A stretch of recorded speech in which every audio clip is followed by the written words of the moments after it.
വൻ കൃപയാൽ എന്നെ നടത്തിയിടുന്നു നാൾതോറും. വൻ കൃപയാൽ എന്നെ നടത്തിയിടുന്നു നാൾതോറും. വൻ കൃപയാൽ എന്നെ നടത്തിയിടുന്നു. കർത്താവായ യേശുക്രിസ്തുവിന്റെ നാമത്തിന്റെ മഹത്വം. കൃപയാൽ ഈ പകലും ദൈവത്തിൻ്റെ സന്നിധിയിൽ വിഷയങ്ങൾക്ക് വേണ്ടി പ്രാർത്ഥിപ്പാനായിട്ട് ജാഗരിപ്പാനൊക്കെയും കർത്താവ് തന്നിരിക്കുന്ന അവസരത്തിനായിട്ട് ദൈവത്തെ സ്തുതിക്കുന്നു. നമുക്ക് അല്പസമയത്തെ ദൈവത്തിൻ്റെ വചനത്തെ ചിന്തയ്ക്ക് വേണ്ടിയിട്ട് സക്രിയ പ്രവചനം 7-ാം അധ്യായം അതിൻ്റെ 3, 4, 5 വചനഭാഗങ്ങൾ വായിക്കുന്നു. സക്രിയ പ്രവചനം 7-ാം അധ്യായത്തിൻ്റെ 3-ാമത്തെ വചനം. സൈന്യങ്ങളുടെ യഹോവയുടെ ആലയത്തിലെ പുരോഹിതന്മാരോടും പ്രവാചകന്മാരോടും ഞങ്ങൾ ഇത്ര സംവത്സരമായി ചെയ്തു വന്നതുപോലെ 5-ാം മാസത്തിൽ കരഞ്ഞുകൊണ്ട് ഉപവസിക്കണമെന്ന് ചോദിച്ചു.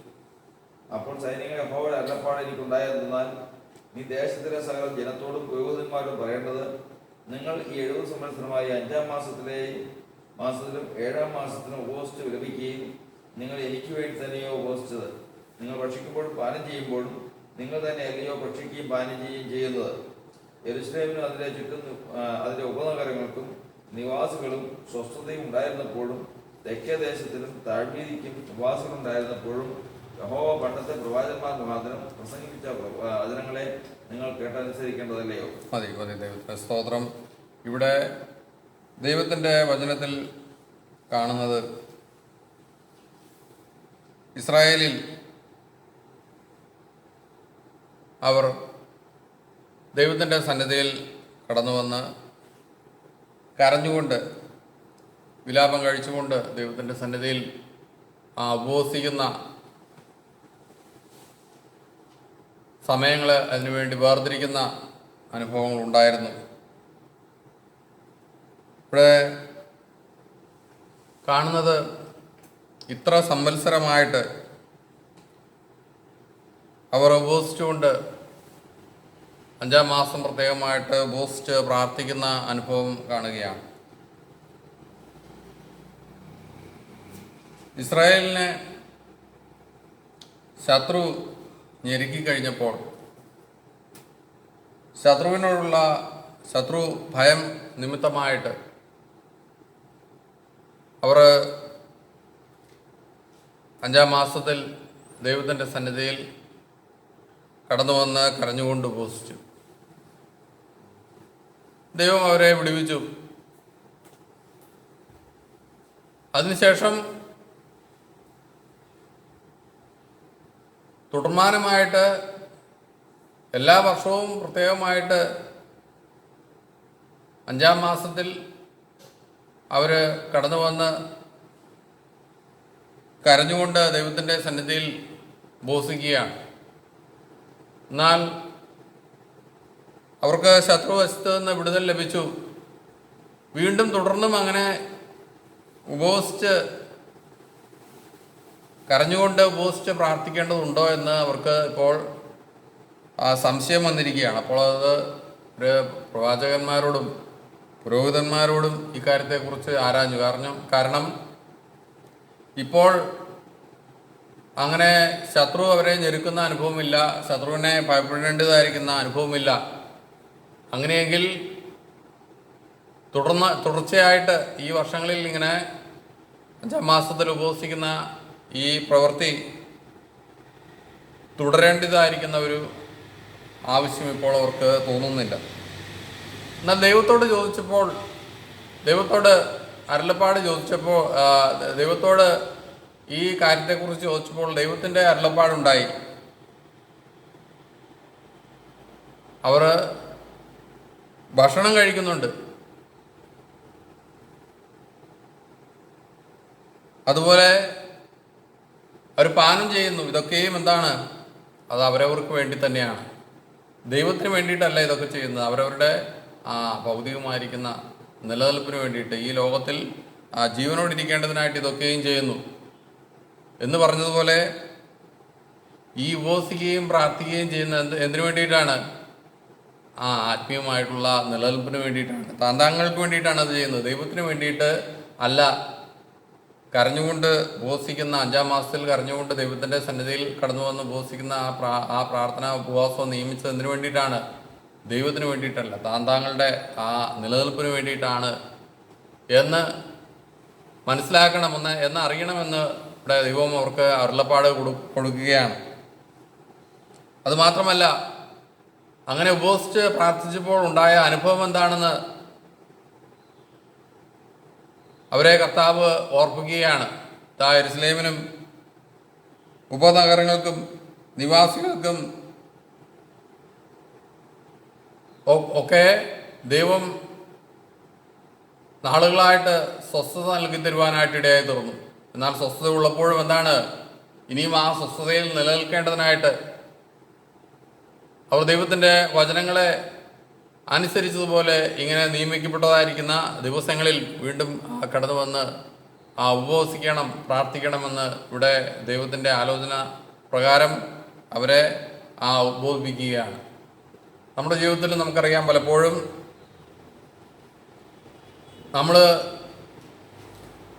നമ്മുടെ ജീവിതത്തിൽ അനുഭവിക്കുന്ന കഷ്ടത മുഖാന്തരമായിട്ട്, ശത്രു നമ്മെ ഞെരുക്കുന്ന അനുഭവങ്ങൾ മുഖാന്തരമായിട്ട് നാം പലപ്പോഴും ദൈവത്തോട് അടുത്തു വരുവാനായിട്ട് ഇടയായിത്തീരുന്നു. കാരണം നമുക്ക് ദൈവത്തിൻ്റെ വചനത്തിൽ അറിയാം, ഞാൻ കഷ്ടതയിൽ ആയിരുന്നു, എനിക്ക് ഗുണമായി. പലപ്പോഴും ദൈവത്തോട് അടുത്തു വരുവാനുള്ള ഒരു മുഖാന്തരമായിട്ട് അതൊക്കെ തീരുന്നു. എന്നാൽ ചില നാളുകളങ്ങനെ അടുത്തു വന്ന് അതിൻ്റെ സ്വസ്ഥതയും സന്തോഷവും ഒക്കെ അനുഭവിച്ച ശേഷമായിട്ട് എന്താണ്, പിന്നീട് അങ്ങനെ അടുത്തു വന്ന അനുഭവം നഷ്ടപ്പെട്ടു പോകുന്നു. കാരണം ആദ്യം അടുത്തു വരുവാനായിട്ടുള്ള കാരണം എന്താണ്? അവരുടെ ജീവിതത്തിലുണ്ടായ കഷ്ടതയാണ്, അല്ലെങ്കിൽ പ്രതിസന്ധിയാണ്, പ്രയാസമാണ്. എന്നാൽ സ്വസ്ഥത, സന്തോഷം ഒക്കെ ദൈവത്തിൻ്റെ സന്നിധിയിൽ അനുഭവിച്ച ശേഷമായിട്ട് എന്താണ്, ആ കഷ്ടതയുടെ സമയത്ത് ഉണ്ടായിരുന്ന ആ അടുപ്പം പിന്നീട് നഷ്ടമാകുന്നു, കർത്താവിനോട് അകന്നു പോകുന്നു. എന്നാൽ കർത്താവ് അങ്ങനെയല്ല ആഗ്രഹിക്കുന്നത്. അന്ന് ഏറ്റവും ദുഃഖമുള്ള സമയത്ത്, ഞെരുക്കത്തിൻ്റെ സമയത്ത്, പ്രതിസന്ധിയുടെ സമയത്ത് കടന്നു വന്ന് സ്വസ്ഥത പ്രാപിച്ചെങ്കിൽ ഇന്ന് സ്വസ്ഥതയുള്ള സമയത്തും എന്താണ്, ആ കർത്താവിനെ അധികം ജാഗ്രതയോടെ മനസ്സ് വെച്ച് കർത്താവിനെ അന്വേഷിക്കുവാൻ മനസ്സ് വെച്ചുകൊണ്ട് അവനോട് അടുത്തിരിക്കേണ്ടത് ഏറ്റവും ആവശ്യമാണ്. കാരണം ഇതിൻ്റെ സക്രിയ പ്രവചനം ഇതിൻ്റെ 8-ാം അധ്യായത്തിൽ ഇപ്രകാരം എഴുതിയിരിക്കുന്നത്, കർത്താവ് ആഗ്രഹിക്കുന്നത് എന്താണ്? അതിൻ്റെ 19-ാമത്തെ വചനം പ്രകാരം എഴുതിയിരിക്കുന്ന, സൈന്യങ്ങളുടെ യഹോവ ഇപ്രകാരം അരുളി ചെയ്യുന്നു, 4-ാം മാസത്തെ ഉപവാസവും 5-ാം മാസത്തെ ഉപവാസവും 7-ാം മാസത്തെ ഉപവാസവും 10-ാം മാസത്തെ ഉപവാസവും യഹൂദാഗൃഹത്തിന് ആനന്ദവും സന്തോഷവും പ്രമോദവുമായുള്ള ഉത്സവങ്ങളുമായിരിക്കണം. അന്ന് കഷ്ടതയിൽ വിലാപത്തോടെ കർത്താവിനെ അന്വേഷിച്ചെങ്കിൽ എന്നാണ്, അവർക്ക് ശത്രുവിനെ കർത്താവ് നീക്കിക്കളഞ്ഞു, സ്വസ്ഥത നൽകി. ഇന്ന് ആ അനുഭവം ഇല്ല എങ്കിൽ തന്നെയും എന്താണ്, സ്വസ്ഥതയുടെ അനുഭവത്തിൽ നിന്നുകൊണ്ട് ഏറ്റവും ദൈവത്തിൻ്റെ സന്നിധിയിൽ കടന്നു വന്ന് വിടുതൽ ലഭിച്ച അനുഭവത്തിൽ നിന്നുകൊണ്ട് ദൈവത്തിൻ്റെ സന്നിധിയിൽ ഉപവസിക്കുമ്പോൾ അത് വലിയ പ്രമോദത്തിൻ്റെയും ഏറ്റവും വലിയ ഉത്സവത്തിൻ്റെയും ആനന്ദത്തിൻ്റെയും ദിവസങ്ങളാക്കി അത് തീരേണ്ട നാളുകളാണ്. എന്നാൽ ഇന്നെന്താണ്, കർത്താവിനോട് അടുത്തു വന്നുള്ള അനുഭവത്തിൽ അവർക്ക് മടുപ്പ് തോന്നിയിരിക്കുകയാണ്. അതുകൊണ്ടാണ് അവർ ചോദിക്കുന്നത്, ദൈവത്തോട് ആലോചന ചോദിക്കുകയാണ്, ഇനി അത് തുടരേണ്ട ആവശ്യമുണ്ടോ? ദൈവത്തിൻ്റെ വചനത്തിൽ പ്രകാരം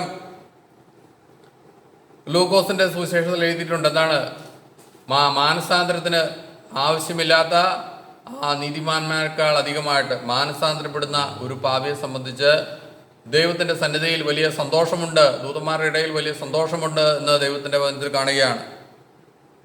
ഇന്ന് നമുക്ക് മാനസാന്തരം ആവശ്യമില്ല, ഒരു വിഷയത്തിലും മാനസാന്തരം ആവശ്യമില്ല, ശുദ്ധീകരണം ആവശ്യമില്ല എന്നുള്ള നമ്മുടെ ഹൃദയത്തിൽ ശത്രു ഒരു ചിന്ത കൊണ്ടുവന്നാൽ മതി. എന്താണ്, നമുക്കിങ്ങനെയുള്ള സംശയങ്ങളൊക്കെ ഉണ്ടാകും. ഇങ്ങനെ കൂടെ ഉപവസിച്ച് പ്രാർത്ഥിക്കേണ്ട ആവശ്യമുണ്ടോ? ഇത് ജാഗരിക്കേണ്ടതായിരിക്കുന്ന ആവശ്യമുണ്ടോ?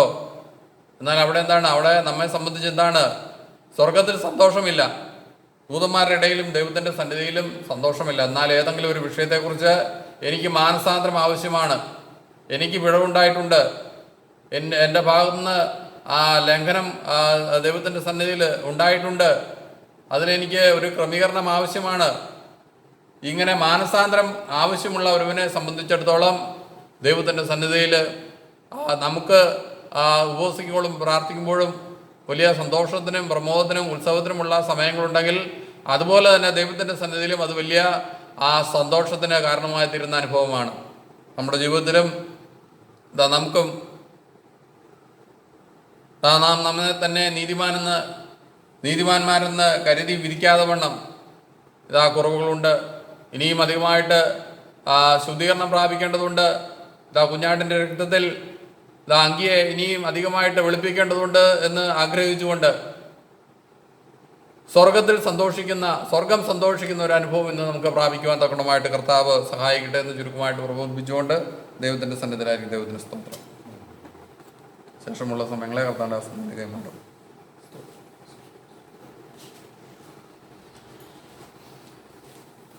കർത്താവിൻ്റെ അതിപരിശുദ്ധമായ നാമത്തിന് മഹത്വം ഉണ്ടാകുമാറാകട്ടെ. എല്ലാ പ്രിയ ദൈവമക്കൾക്കും യേശുക്രിസ്തുവിൻ്റെ നാമത്തിൽ സ്നേഹവന്ദനത്തെ അറിയിക്കുന്നു. നമുക്ക് വീണ്ടും ചില ദിവസങ്ങൾ കൂടി കർത്താവിൻ്റെ സന്നിധിയിൽ ഉപവസിപ്പാനും പ്രാർത്ഥിപ്പാനും ദൈവം വീണ്ടും ഒരു അവസരത്തെയും കൂടി നമുക്ക് വേർതിരിച്ചു വന്നിരിക്കുന്ന കൃപയ്ക്കായി നമുക്ക് ദൈവത്തെ സ്തുതിക്കാം. കർത്താവിൻ്റെ സന്നിധിയിലുള്ള ഈ ഭൂമിയിലുള്ള നമ്മുടെ ജീവകാലം എന്ന് പറയുന്നത് ഏറിയാൽ 70 അല്ലെങ്കിൽ 80 വർഷക്കാലം മാത്രമേ ഉള്ളൂ. അതുപോലെ തന്നെ കർത്താവും വേഗത്തിൽ തൻ്റെ പ്രവൃത്തി നിവർത്തിക്കുമെന്ന് നാം ദൈവത്തിൻ്റെ വചനത്തിൽ കൂടി വായിക്കുകയാവും. അതുകൊണ്ട് ഈ ലോകത്തിലെ ജീവിതത്തിന് ശേഷമായിട്ട് വീണ്ടും നമുക്ക് കർത്താവിൻ്റെ സന്നിധിയിൽ കർത്താവിനെ ഒരുമിച്ച് വസിക്കുവാനായിട്ടാണ് ദൈവത്തിൻ്റെ ആത്യന്തികമായ ഉദ്ദേശം. ഈ ഭൂമിയെ, ഈ ലോകത്തെ കർത്താവ് സൃഷ്ടിച്ചതിൻ്റെ ഉദ്ദേശവും മനുഷ്യനെ ഈ ഭൂമിയിൽ ജനിപ്പിച്ചതിൻ്റെ ഉദ്ദേശവുമെല്ലാം കർത്താവിനോട് ഒരുമിച്ച് വസിക്കുവാനുള്ള ഒരു ജനത്തെ വാർത്തെടുക്കുക എന്നുള്ളതാണ്. അപ്പോൾ അതുകൊണ്ട് നമ്മളുടെ കർത്താവിൻ്റെ പ്രവൃത്തി കർത്താവ് വേഗത്തിൽ തീർക്കുമെന്ന് ദൈവത്തിൻ്റെ വചനത്തിൽ കാണുന്നു. അതിനുള്ള ലക്ഷണങ്ങളെല്ലാം നമ്മൾ ഈ ഭൂമിയിൽ കാണുന്നുണ്ട്. കർത്താവിൻ്റെ ആ ദിവസത്തിലേക്ക് വേണ്ടി നാം ഏറ്റവും അധികമായിട്ട് ബന്ധപ്പെട്ടുകൊണ്ടിരിക്കുകയാവും. കാലങ്ങളും സമയങ്ങളും എല്ലാം അതിലേക്ക് കർത്താവ് ചുരുക്കിക്കൊണ്ടിരിക്കുന്നു. ലോക സംഭവങ്ങളെല്ലാം അതിനെ വിളിച്ചറിയിക്കുന്നു. മനുഷ്യന് തന്നെ ഒരു സ്ഥിരതയില്ലാത്ത അനുഭവം അവർക്ക് തന്നെ തോന്നുന്നുണ്ട്. തങ്ങളുടെ പ്രവർത്തനങ്ങളും തങ്ങളുടെ പ്രവൃത്തികളും തങ്ങളുടെ സമ്പത്തും തങ്ങളുടെ തലമുറയും എല്ലാം എന്നേക്കും നിൽക്കുമെന്ന് ഉള്ളതാണ് ദൈവത്തെ അറിയാത്ത ജാതികളുടെ വിചാരം. എന്നാൽ അവർക്ക് തന്നെ തോന്നി തുടങ്ങിയിട്ടുണ്ട്, ഒരു ചെറിയൊരു വിഷയം അതൊരു വലിയ വിഷയമായി ലോകത്തെ മുഴുവൻ ബാധിച്ചിരിക്കുന്നു. അതുകൊണ്ട് തങ്ങളുടെ ബലത്തിലും തങ്ങളുടെ സമ്പത്തിലൊന്നും ആശ്രയിക്കുവാനായിട്ട് സാധിക്കുകയില്ല എന്നുള്ളത് അവർക്ക് ഏറെക്കുറെ എല്ലാം ബോധ്യമായിട്ടുണ്ട്. പക്ഷേ അതിൽ എത്ര പേർ ദൈവത്തിലേക്ക് തിരിയുമെന്നും നമ്മൾ അറിയുന്നില്ല. എന്നാൽ ഇത് നമുക്കെല്ലാം ബുദ്ധിയുപദേശത്തിനായിട്ട് ഇത് കാര്യങ്ങളെല്ലാം സംഭവിച്ചുകൊണ്ടിരിക്കുന്നു. കർത്താവ് തൻ്റെ പ്രവൃത്തി വേഗത്തിൽ തീർക്കുകയും നാം നമ്മുടെ ശാശ്വതമായ ഭവനത്തിലേക്ക്, നമ്മുടെ കർത്താവിൻ്റെ സന്നിധിയിലേക്ക് എത്തിച്ചേരുവാനുള്ള സമയങ്ങളും അടുത്തിരിക്കുകയാവുന്നു. അതുകൊണ്ട് നമുക്ക് അധികമായി കാലം സമീപിക്കുന്നു തോറും നമ്മുടെ കൂട്ടായ്മ അധികമായിട്ട് ചെയ്യേണ്ടതാകുന്നുവെന്ന് ദൈവത്തിൻ്റെ വചനത്തിൽ നമ്മൾ പഠിക്കുന്നുണ്ട്. അപ്പോൾ കാലം ചുരുക്കമായിരിക്കുന്നു. അതുകൊണ്ട് ഓരോ ദിവസവും നമ്മുടെ പോരായ്മകളെല്ലാം നികത്തി കർത്താവിനോട് എപ്പോഴും ചേർന്നിരിക്കുന്നത് നല്ലതെന്ന് വചനത്തിൽ നമ്മൾ പഠിക്കും പോലെ കർത്താവിൻ്റെ സന്നിധിയിൽ കഴിക്കുന്ന ഒരു ദിവസം വേറെ 1000 ദിവസത്തേക്കാൾ ഉത്തമമാകും. അങ്ങനെ അതിനുവേണ്ടി ദൈവം നമ്മളെ ഈ നാളുകൾ ഒരുക്കിക്കൊണ്ടിരിക്കുകയാണ്. അതുകൊണ്ടാണ് നമ്മൾ മുമ്പ് കർത്താവിൻ്റെ ദാസൻ പറയുന്നതുപോലെ എപ്പോഴും ഉപവസിക്കണമോ എപ്പോഴും പ്രാർത്ഥിക്കണമോ എന്നെല്ലാം ചിലപ്പോൾ ചിന്ത വരും. എന്നാൽ ഈ ദിവസങ്ങളിൽ അതിനെല്ലാം മറികടന്നുകൊണ്ട് നമ്മൾ കൂടുതലായി ഉപവസിക്കുകയും പ്രാർത്ഥിക്കുകയും ചെയ്യുക. ഇതിനെക്കുറിച്ചെല്ലാം തടസ്സം തോന്നിപ്പിക്കുന്നത് നമ്മുടെ ജഡമാണ്. അവന് ലോകത്തിലേക്ക് തിരിയണം, ലോകത്തിലെ സന്തോഷമെല്ലാം അനുഭവിക്കണം. എന്നാൽ അതിലും വലിയൊരു സന്തോഷം നമുക്ക് കർത്താവിൻ്റെ സന്നിധിയിൽ വെച്ചിട്ടുണ്ട്. സങ്കീർത്തനക്കാരൻ പറയുന്നത് പോലെ ധാന്യവും വീഞ്ഞും വർദ്ധിച്ചപ്പോൾ ഉണ്ടായതിലും അധികം സന്തോഷം നീ ഞങ്ങളുടെ ഹൃദയങ്ങളിൽ നൽകിയിരിക്കുന്നു. അപ്പോൾ ജഡത്തിൻ്റെ സന്തോഷം ഒരു വശത്ത് എടുക്കുമ്പോൾ അതിലും വലിയ സന്തോഷമാണ് കർത്താവ് വെച്ചിരിക്കുന്നത്. പക്ഷേ അത് അവൻ്റെ സന്നിധിയിലേക്ക് ചെന്ന് ആ ഉപവാസവും പ്രാർത്ഥനയോടെല്ലാം അവൻ്റെ സന്നിധിയിൽ ഇരുന്ന് പ്രാപിച്ചു കഴിയുമ്പോൾ നമുക്ക് മനസ്സിലാക്കും ജഡത്തിൻ്റെ സന്തോഷം എന്നുള്ളത് വളരെ ചെറുതാണ്, വളരെ നിസ്സാരമാണ്. അതുകൊണ്ട് ഒരു പ്രയോജനമില്ല. അതിലും വലിയ സന്തോഷമാണ് കർത്താവിൻ്റെ സന്നിധിയിൽ ഉള്ളത് എന്ന് മനസ്സിലാക്കിയെടുക്കുവാനായിട്ട് സാധിക്കും. അപ്പോൾ അതിന് ആദ്യം ജഡത്തിൻ്റെ ആയിരിക്കുന്ന കഷ്ടതകളെല്ലാം അല്പമെല്ലാം ഉണ്ടാവും, കുറേയൊക്കെ ഉണ്ടാവും. എന്നാൽ അതിലും വലുതാണ് നമുക്ക് ദൈവം ഒരുക്കിയിരിക്കുന്നത് എന്ന് നമ്മുടെ ആത്മാവ് മനസ്സിലാക്കുമ്പോൾ, ആത്മാവിന് ആ ജഡത്തിൻ്റെ പ്രവൃത്തികളെ മരിപ്പിക്കുമ്പോൾ നമുക്ക് വലിയ കൂടുതൽ അനുഭവങ്ങൾ ഉണ്ടാകുവാനായിട്ട് ഇടയായിത്തീരും. 40 ദിവസവും മോശ കർത്താവിൻ്റെ അടുക്കലായിരുന്നു. ന്യായപ്രമാണത്തെക്കുറിച്ചും എല്ലാം വിശദീകരിച്ചു കൊടുത്തു, കൽപ്പനയിൽ അതെല്ലാം എഴുതി കൊടുത്തു. അങ്ങനെ 40 രാവും പകലും മോശ കർത്താവിൻ്റെ സന്നിധിയിലായിരുന്നു. അതിനുശേഷം മലയിൽ നിന്ന് ന്യായപ്രമാണമായിട്ട് ഇറങ്ങി വരുമ്പോൾ മോശ അറിഞ്ഞില്ല, മോശയുടെ ത്വക്ക് പ്രകാശിച്ചിരുന്നു, മോശയുടെ മുഖം പ്രകാശിച്ചിരുന്നു. മോശ പോലും അറിഞ്ഞില്ല. അപ്പം അത്രയും ദിവസം അവിടെ പോയി ഇരുന്നപ്പോഴേക്കും മോശയ്ക്ക് വന്ന മാറ്റം എന്താണ്? അവൻ്റെ ത്വക്ക് പ്രകാശിക്കുവാനിടയായി തീർന്നു, മുഖം വെളിച്ചം വരുവാനിടയായി തീർന്നു. കാണുന്നവർക്കെല്ലാം ഒരു ചെറിയൊരു ഭയവും ഉണ്ടായി. കർത്താവിൻ്റെ വചനം പറയുന്നത് മാറിപ്പോകുവാനുള്ളതും കല്ലിൽ അക്ഷരമായി കുത്തിയിരുന്ന മരണ ശുശ്രൂഷ മോശയുടെ മുഖം പ്രകാശിക്കുവാനായിട്ട് ഇടയായി തീർന്നെങ്കിൽ ഇന്ന് മാറിപ്പോകാത്തതും കർത്താവ് കല്ലിന്മേൽ കുത്തിയതല്ല, പിന്നെയോ ജീവൻ്റെ പ്രമാണം നമ്മുടെ ഹൃദയങ്ങളിൽ എഴുതി തന്നിരിക്കുന്നതായ ജീവൻ്റെ പ്രമാണം അനുസരിക്കുന്നവർക്കും അതിനോട് ചേർന്നിരിക്കുന്നവരുടെ മുഖം എത്ര അധികമായിട്ട് പ്രകാശിക്കും. അപ്പം അതുകൊണ്ട് ഈ ദിവസങ്ങളിലെ പ്രാർത്ഥനകളും എല്ലാം നമുക്ക് ഏറ്റവും അധികമായിട്ട് വരും കാലത്തേക്ക് നല്ലൊരു അടിസ്ഥാനമാണ്. വരും കാലത്തേക്ക് അത് ഏറ്റവും വലിയൊരു ശ്രേഷ്ഠതയാണെന്ന് മനസ്സിലാക്കിക്കൊണ്ട് നമുക്കധികമായി കർത്താവിലേക്ക് തിരിയാം. കർത്താവിലേക്ക് തിരിയുമ്പോൾ നമ്മുടെ മൂടുപടം നീങ്ങിപ്പോകാനായിട്ട് ഇടയായി. അങ്ങനെ സകല മൂടുപടവും നീങ്ങി നമ്മൾ കഴിഞ്ഞ ദിവസങ്ങളെല്ലാം കേട്ടതുപോലെ ഇതാ അനീതിയിൽ അല്ലെങ്കിൽ പാപം അറിയാത്തൊരു ജനമായി, ദോഷം ചെയ്യുവാൻ അറിയാത്തൊരു ജനമായി, നന്മ ചെയ്യുവാൻ മാത്രം അറിയുന്നൊരു ജനമാക്കി തീർക്കുവാൻ ദൈവം നമ്മളെക്കുറിച്ച് ഉദ്ദേശിക്കുകയാണ്. ക്രിസ്തീയതയുടെ യഥാർത്ഥ രൂപം, ക്രിസ്തീയതയുടെ യഥാർത്ഥ ഭാവം നമ്മിൽ കൂടി, നമ്മുടെ സഭയിൽ കൂടി എല്ലാം വെളിപ്പെടുത്തുവാനായിട്ട് ദൈവം ആഗ്രഹിക്കുക. ക്രിസ്തീയത എന്ന് പറയുമ്പോൾ കൂടി വരുന്നു, ആത്മാവിൽ ആരാധിക്കുന്നു, പോകുന്നു, പിന്നെ കുറേ നാൾ കഴിയുമ്പോഴേക്കും സഭ വിട്ടു പോകുന്നു, ഉപദേശം വിട്ടു പോകുന്നു, പിന്നീട് കുറേ കാലം കഴിയുമ്പോൾ അവനെ കാണുന്നില്ല, പിന്നെ ഭാഗ്യം കൊണ്ട് നിൽക്കും എന്നൊക്കെയാണ് ക്രിസ്തീയതയെക്കുറിച്ചുള്ള മനുഷ്യൻ്റെ ധാരണ. പക്ഷേ അതിലുമെല്ലാം അപ്പുറമാണ് ക്രിസ്തീയത എന്നുള്ളത്. ഈ നാളുകളിൽ ദൈവം നമുക്കും ചില ഭാഗികമായിട്ടെല്ലാം വെളിപ്പെടുത്തുന്നുകൊണ്ടിരിക്കുകയാണ്. അതിൽ നമ്മൾ മുറുകെ പിടിച്ച് ദൈവത്തിൽ ആശ്രയിച്ച് നമ്മൾ മുമ്പോട്ട് പോകുന്നു. നമുക്കേവർക്കും കർത്താവ് അതിൻ്റെ പൂർണ്ണമായ പ്രതിഫലം, പൂർണ്ണമായ അനുഗ്രഹം, കർത്താവിനെ പിൻപറ്റിയാൽ, കർത്താവിന് ചേർന്നിരുന്നാലുള്ള പൂർണ്ണമായ അനുഭവം ദൈവം ഈ നാളുകളിൽ നമുക്ക് നൽകട്ടെ. അതുകൊണ്ട് നമ്മൾ മടുത്തു പോകാതെ, ക്ഷണിച്ചു പോകാതെ കർത്താവിൻ്റെ വശത്തേക്ക് തിരിഞ്ഞുകൊണ്ട് ആത്മാവിനാൽ ജഡത്തിൻ്റെ പ്രവൃത്തികളെ മരിപ്പിച്ചുകൊണ്ട് നമുക്ക് നമ്മുടെ അവയവങ്ങളെ പണ്ട് അനീതിയുടെ അവയവങ്ങളായിട്ടും അനീതിയുടെ ആയുധങ്ങളായിട്ട് സമർപ്പിച്ചു. എന്നാൽ ഇന്ന് നീതിയുടെ ആയുധങ്ങളായിട്ട് നമ്മുടെ അവയവങ്ങളെ സമർപ്പിക്കുവാനുള്ള ഒരു വലിയ അവസ്ഥ ദൈവം നമുക്ക് ഈ ദിവസങ്ങളിൽ നൽകട്ടെ. അങ്ങനെ നൽകുന്നുണ്ട്. നമ്മുടെ അധ്വാനക്കുറവ് കൊണ്ടും നമ്മുടെ ഉത്സാഹക്കുറവുകൊണ്ടും എല്ലാം അത് കുറച്ചങ്ങ് അകന്നു പോകുന്നു എന്ന് മാത്രമേ ഉള്ളൂ. എന്നാൽ നമുക്ക് അധികമായിട്ട് അതിനെ അധ്വാനിച്ച്, കർത്താവിനെ അധ്വാനിച്ച് നമുക്ക് ഏറ്റവും അടുത്തിരിക്കുന്നതായ വലിയ അനുഗ്രഹം പ്രാപിപ്പാൻ കർത്താവിൻ്റെ പരിശുദ്ധാത്മാവ് നമ്മെ സഹായിക്കുമാറാകട്ടെ. ചുരുക്കമായിട്ട് ഞാനും വചനത്തിൽ നിന്ന് ചിന്തിച്ചതിന് ശേഷമായിട്ട് ശുശ്രൂഷ കർത്താവിൻ്റെ ആസനം ഏൽപ്പിക്കുവാൻ ആഗ്രഹിക്കുന്നു.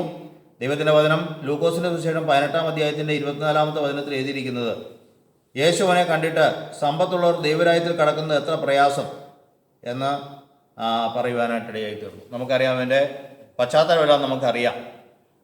എന്നാണ് ഓരോ മനുഷ്യൻ വന്ന സൽഗുണപൂർണ്ണനായിട്ട് ആയിത്തീരുവാനായിട്ട് ഒരു മനുഷ്യൻ ആഗ്രഹിക്കുക. നിത്യജീവനെ പ്രാപിക്കുവാനായിട്ട് എന്ത് ചെയ്യണമെന്ന് എന്നെല്ലാം അവൻ കർത്താവിനോട് ചോദിക്കുകയാണ്. കർത്താവിന് അവന് വളരെ ഇഷ്ടമായി. കാരണം അങ്ങനെ ചോദിച്ചുകൊണ്ട് ഒരു യൗവനക്കാരൻ വരുവാനിടയായി തീർന്നല്ലോ. അവനോട് പറഞ്ഞു, നീ ന്യായപ്രമാണവും കൽപ്പനകളെല്ലാം അനുസരിക്കുക, എന്നവനോട് പറഞ്ഞു. അപ്പോൾ അവൻ പറഞ്ഞു, ഞാൻ ചെറുപ്പം മുതലെല്ലാം അതെല്ലാം അനുസരിക്കുന്നുണ്ട്. അപ്പോൾ അത് അത്രയും കൂടെ കണ്ടു കഴിഞ്ഞപ്പോൾ കർത്താവിന് പിന്നെയും അവനോട് കൂടുതൽ സ്നേഹമായി. അന്നേരമാണ് അവനോട് പറയുന്നത്, എന്താണ്, ഒരു കുറവ് നിനക്കുണ്ട്, നിനക്കുള്ളതെല്ലാം വിറ്റ് ദരിദ്രർക്ക് കൊടുത്തതിന് ശേഷം ഇതാ പകത്ത് കൊടുക്കുക, എന്നാൽ സ്വർഗത്തിൽ നിനക്ക് നിക്ഷേപം ഉണ്ടാകുമെന്ന് കർത്താവിൻ്റെ വചനത്തിൽ പറയുക. അപ്പോൾ അവൻ നിത്യജീവനെ ആഗ്രഹിക്കുന്നുണ്ട്, ന്യായപ്രമാണമെല്ലാം അനുസരിക്കുന്നുണ്ട്. പക്ഷെ ഒരു കാര്യം കൂടെ നീ ചെയ്യാനുണ്ട്. നിനക്ക് നീ ആഗ്രഹിക്കുന്ന നിത്യജീവൻ അല്ലെങ്കിൽ ആ സ്വർഗരാജ്യത്തിന് വേണ്ടി ഒരു കാര്യം കൂടി നിനക്കുണ്ട്. ആ ഒരു കുറവും കൂടി അങ്ങ് തീർത്തു കഴിഞ്ഞാൽ നീ ആഗ്രഹിക്കുന്ന നിത്യജീവനെ, നീ ആഗ്രഹിക്കുന്ന സ്വർഗത്തെ നിനക്ക് പ്രാപിപ്പാനായിട്ട് സാധിക്കും. അത് അവനോട് പറഞ്ഞത് എന്ത് കാര്യമാണ്? അവൻ വിട്ടുകളഞ്ഞതും അവൻ ഉപേക്ഷിച്ച് കളഞ്ഞതുമെല്ലാം വളരെ നിസ്സാര കാര്യങ്ങളാണ്. പക്ഷേ അവൻ്റെ ഹൃദയത്തിലൊന്നുണ്ട്, അവൻ്റെ സമ്പത്ത് അവൻ്റെ ഹൃദയത്തിലുണ്ട്, അവൻ വളരെ സമ്പന്നനാണ്. അപ്പം ആ സമ്പന്നത എപ്പോഴും അവൻ്റെ ഹൃദയത്തിലുണ്ട്. അത് അവനൊരു തടസ്സമായിട്ട് നിൽക്കുകയാണ്. ദൈവത്തിൻ്റെ വചനം പഠിക്കുമ്പോൾ നമ്മൾ കാണുന്നത് നമുക്ക് ഓരോരുത്തർക്കും ഓരോവിധ തടസ്സമാണ് സ്വർഗരാജ്യത്ത് പ്രവേശിക്കുവാനുള്ളത്.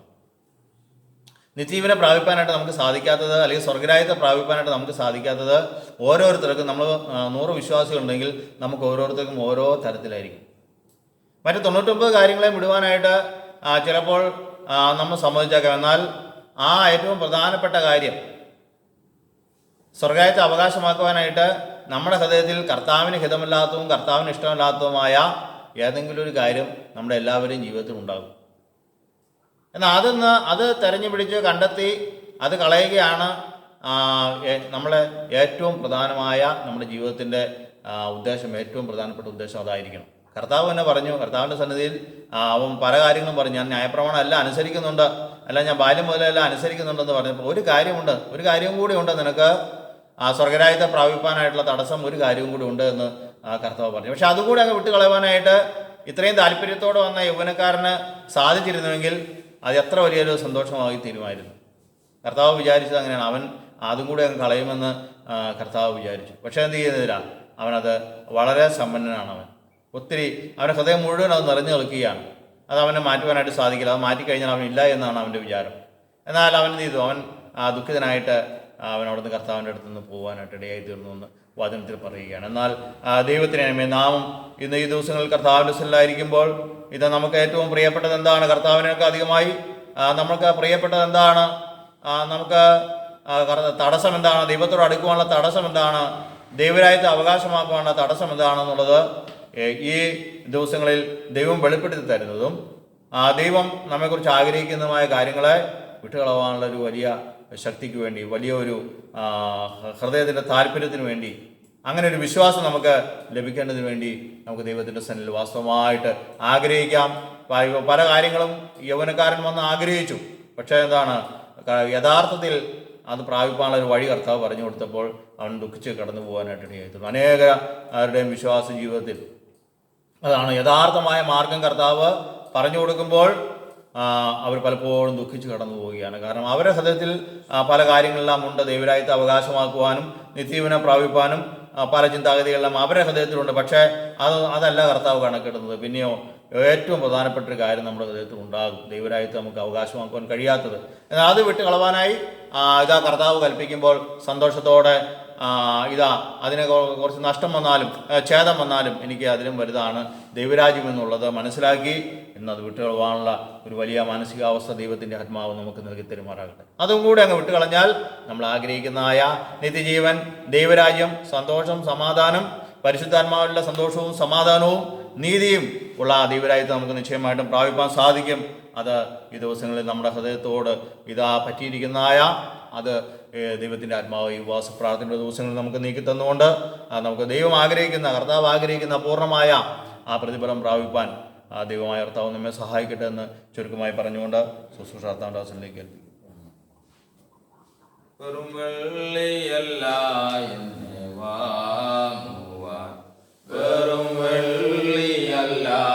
എന്നെ വാങ്ങുവാൻ, പൊൻവീര്യമോ അല്ല മാറുവിലയായി, പൊൻവീര്യമോ അല്ല മാറുവിലയായി, എൻ പേർക്കു യാഗമായി തീർന്നവനാം എൻ പേർക്കും യാഗമായി തീർന്നവനാം ദൈവ കുഞ്ഞാട്ടിൻ വിലയേറുൻ്റെ തത്താലെന്നെ വീണ്ടതിനാൽ ദൈവ കുഞ്ഞാട്ടിൻ വിലയേറുൻ്റെ തത്താലെന്നെ വീണ്ടതിനാൽ. കർത്താവിൻ്റെ പരിശുദ്ധ നാമത്തിന് മഹത്വമുണ്ടാകുമാറാകട്ടെ. ഇന്ന് ഈ ബുധനാഴ്ച ദിവസം നമ്മൾ ഉപവാസത്തോടും പ്രാർത്ഥനയോടും കൂടി കർത്താവിൻ്റെ പാദപീഠത്തിലായിരിക്കാനും പലവിധ വിഷയങ്ങളെ സംബന്ധിച്ച് പ്രാർത്ഥിപ്പാനും, വിശേഷാൽ തോപ്പുംപടി ദേശത്തിനും ചെല്ലാനം ദേശത്തിനും അതുപോലെ അതിനോട് ചുറ്റുമുള്ള ദേശങ്ങൾക്കൊക്കെയും വേണ്ടി പ്രാർത്ഥിപ്പാൻ, അതിനേക്കാൾ വിശേഷമായിട്ട് അവിടെ നിന്ന് വേർതിരിക്കപ്പെട്ട കർത്താവിൻ്റെ ജനം നമ്മുടെ സഹോദരങ്ങളായി കൂടി വരുന്ന ജനത്തിനു വേണ്ടി പ്രാർത്ഥിപ്പാനെല്ലാം കർത്താവ് നമുക്ക് കൃപ നൽകി. നമ്മുടെ പ്രാർത്ഥനകളും യാതനകളും ഒക്കെയും ദൈവത്തിന് പ്രസാദകരമായ യാഗമായി വെളിപ്പെടേണ്ടതിന് വേണ്ടി ദൈവകരങ്ങളിലേക്ക് നാം ഇനിയും ഏൽപ്പിച്ച് പ്രാർത്ഥിക്കുകയാണ്. നാം കർത്താവിൻ്റെ വചനത്തിൽ നിന്ന് കേട്ടുകൊണ്ടിരിക്കുകയായിരുന്നു. പ്രാരംഭമായിട്ട് നാം കേൾക്കുവാനിടയായി തീർന്നത് ഇപ്രകാരമാണ്: ബേഥേൽ എന്ന് പറയുന്ന ദേശം, ആ ദേശത്തുള്ള മനുഷ്യർ, സഹോദരങ്ങൾ അല്ലെങ്കിൽ വിശ്വാസികൾ എല്ലാ വർഷവും 5-ാം മാസത്തിൽ കരഞ്ഞുകൊണ്ട് ഉപവസിക്കുക പതിവാണ്. അങ്ങനെ അവർ പതിവ് പോലെ ചെയ്തു പോരുന്ന സമയത്ത് ഒരു ദിവസം അവർ രണ്ട് കർത്താരദാസന്മാരെ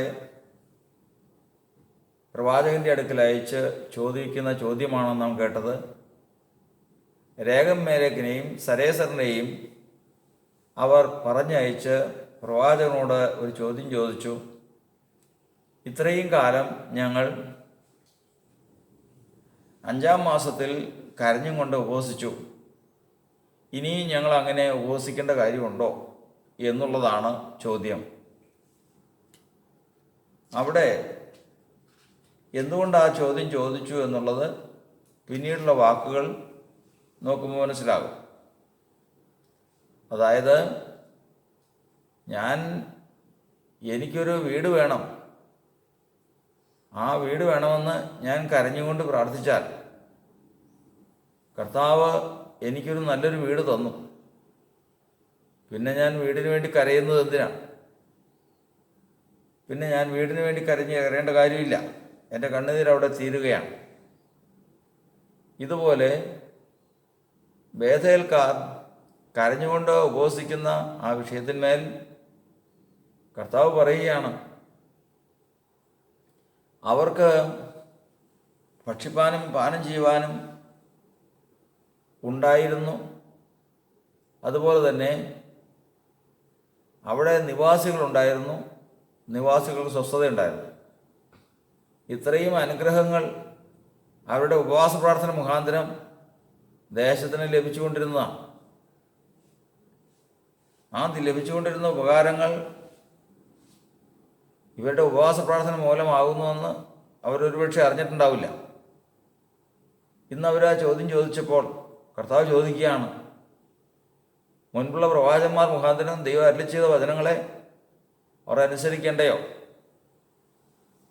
ആ ചോദ്യം കേട്ട് കഴിഞ്ഞപ്പോൾ അവർക്ക് ബോധ്യമായി, ഇത് ഞങ്ങൾ പ്രാർത്ഥിക്കുന്ന പ്രാർത്ഥനയ്ക്ക് അത് മറുപടി ഭൗതികതയിൽ കിട്ടി എന്നുള്ളതല്ല, അതിനുമപ്പുറം തങ്ങൾക്കൊരു ശുശ്രൂഷയാണത്. ഞങ്ങളുടെ പ്രാർത്ഥന മുഖാന്തരം പ്രത്യക്ഷത്തിൽ കാണുന്ന ഭക്ഷിപ്പാനും പാനം ചെയ്യുവാനും സ്വസ്ഥതയ്ക്കും മാത്രം വേണ്ടിയിട്ടല്ല, പിന്നെയോ അത് നിലനിൽക്കാനും ഞങ്ങളുടെ ശുശ്രൂഷ പൂർത്തിയാക്കുവാനും അത് ആവശ്യമാണെന്ന് അവരെ കർത്താവ് ബോധ്യപ്പെടുത്തുകയാണ്. അവിടെ കരഞ്ഞുകൊണ്ട് ഉപവസിക്കുമോ എന്ന് ചോദിച്ചു കഴിഞ്ഞാൽ ഒരു മനുഷ്യൻ എങ്ങനെ കരയാൻ കഴിയും? ഒരു മനുഷ്യന് കരയാൻ കഴിയുന്നത് എങ്ങനെയാണ്? കർത്താവായ യേശു ഈ ലോകത്തിലായിരുന്നപ്പോൾ ഉറച്ച നിലവിളിയോടും കണ്ണുനീരോടും കൂടി അഭയാചന കഴിച്ചു. തന്നെ മരണത്തിൽ നിന്ന് രക്ഷിപ്പാൻ കഴിവുള്ളവനോട് ഉറച്ച നിലവിളിയോടും കണ്ണുനീരോടും കൂടി അഭയാചന കഴിച്ചു. ഭയഭക്തി നിമിത്തം ഉത്തരം ലഭിക്കുകയും ചെയ്തു.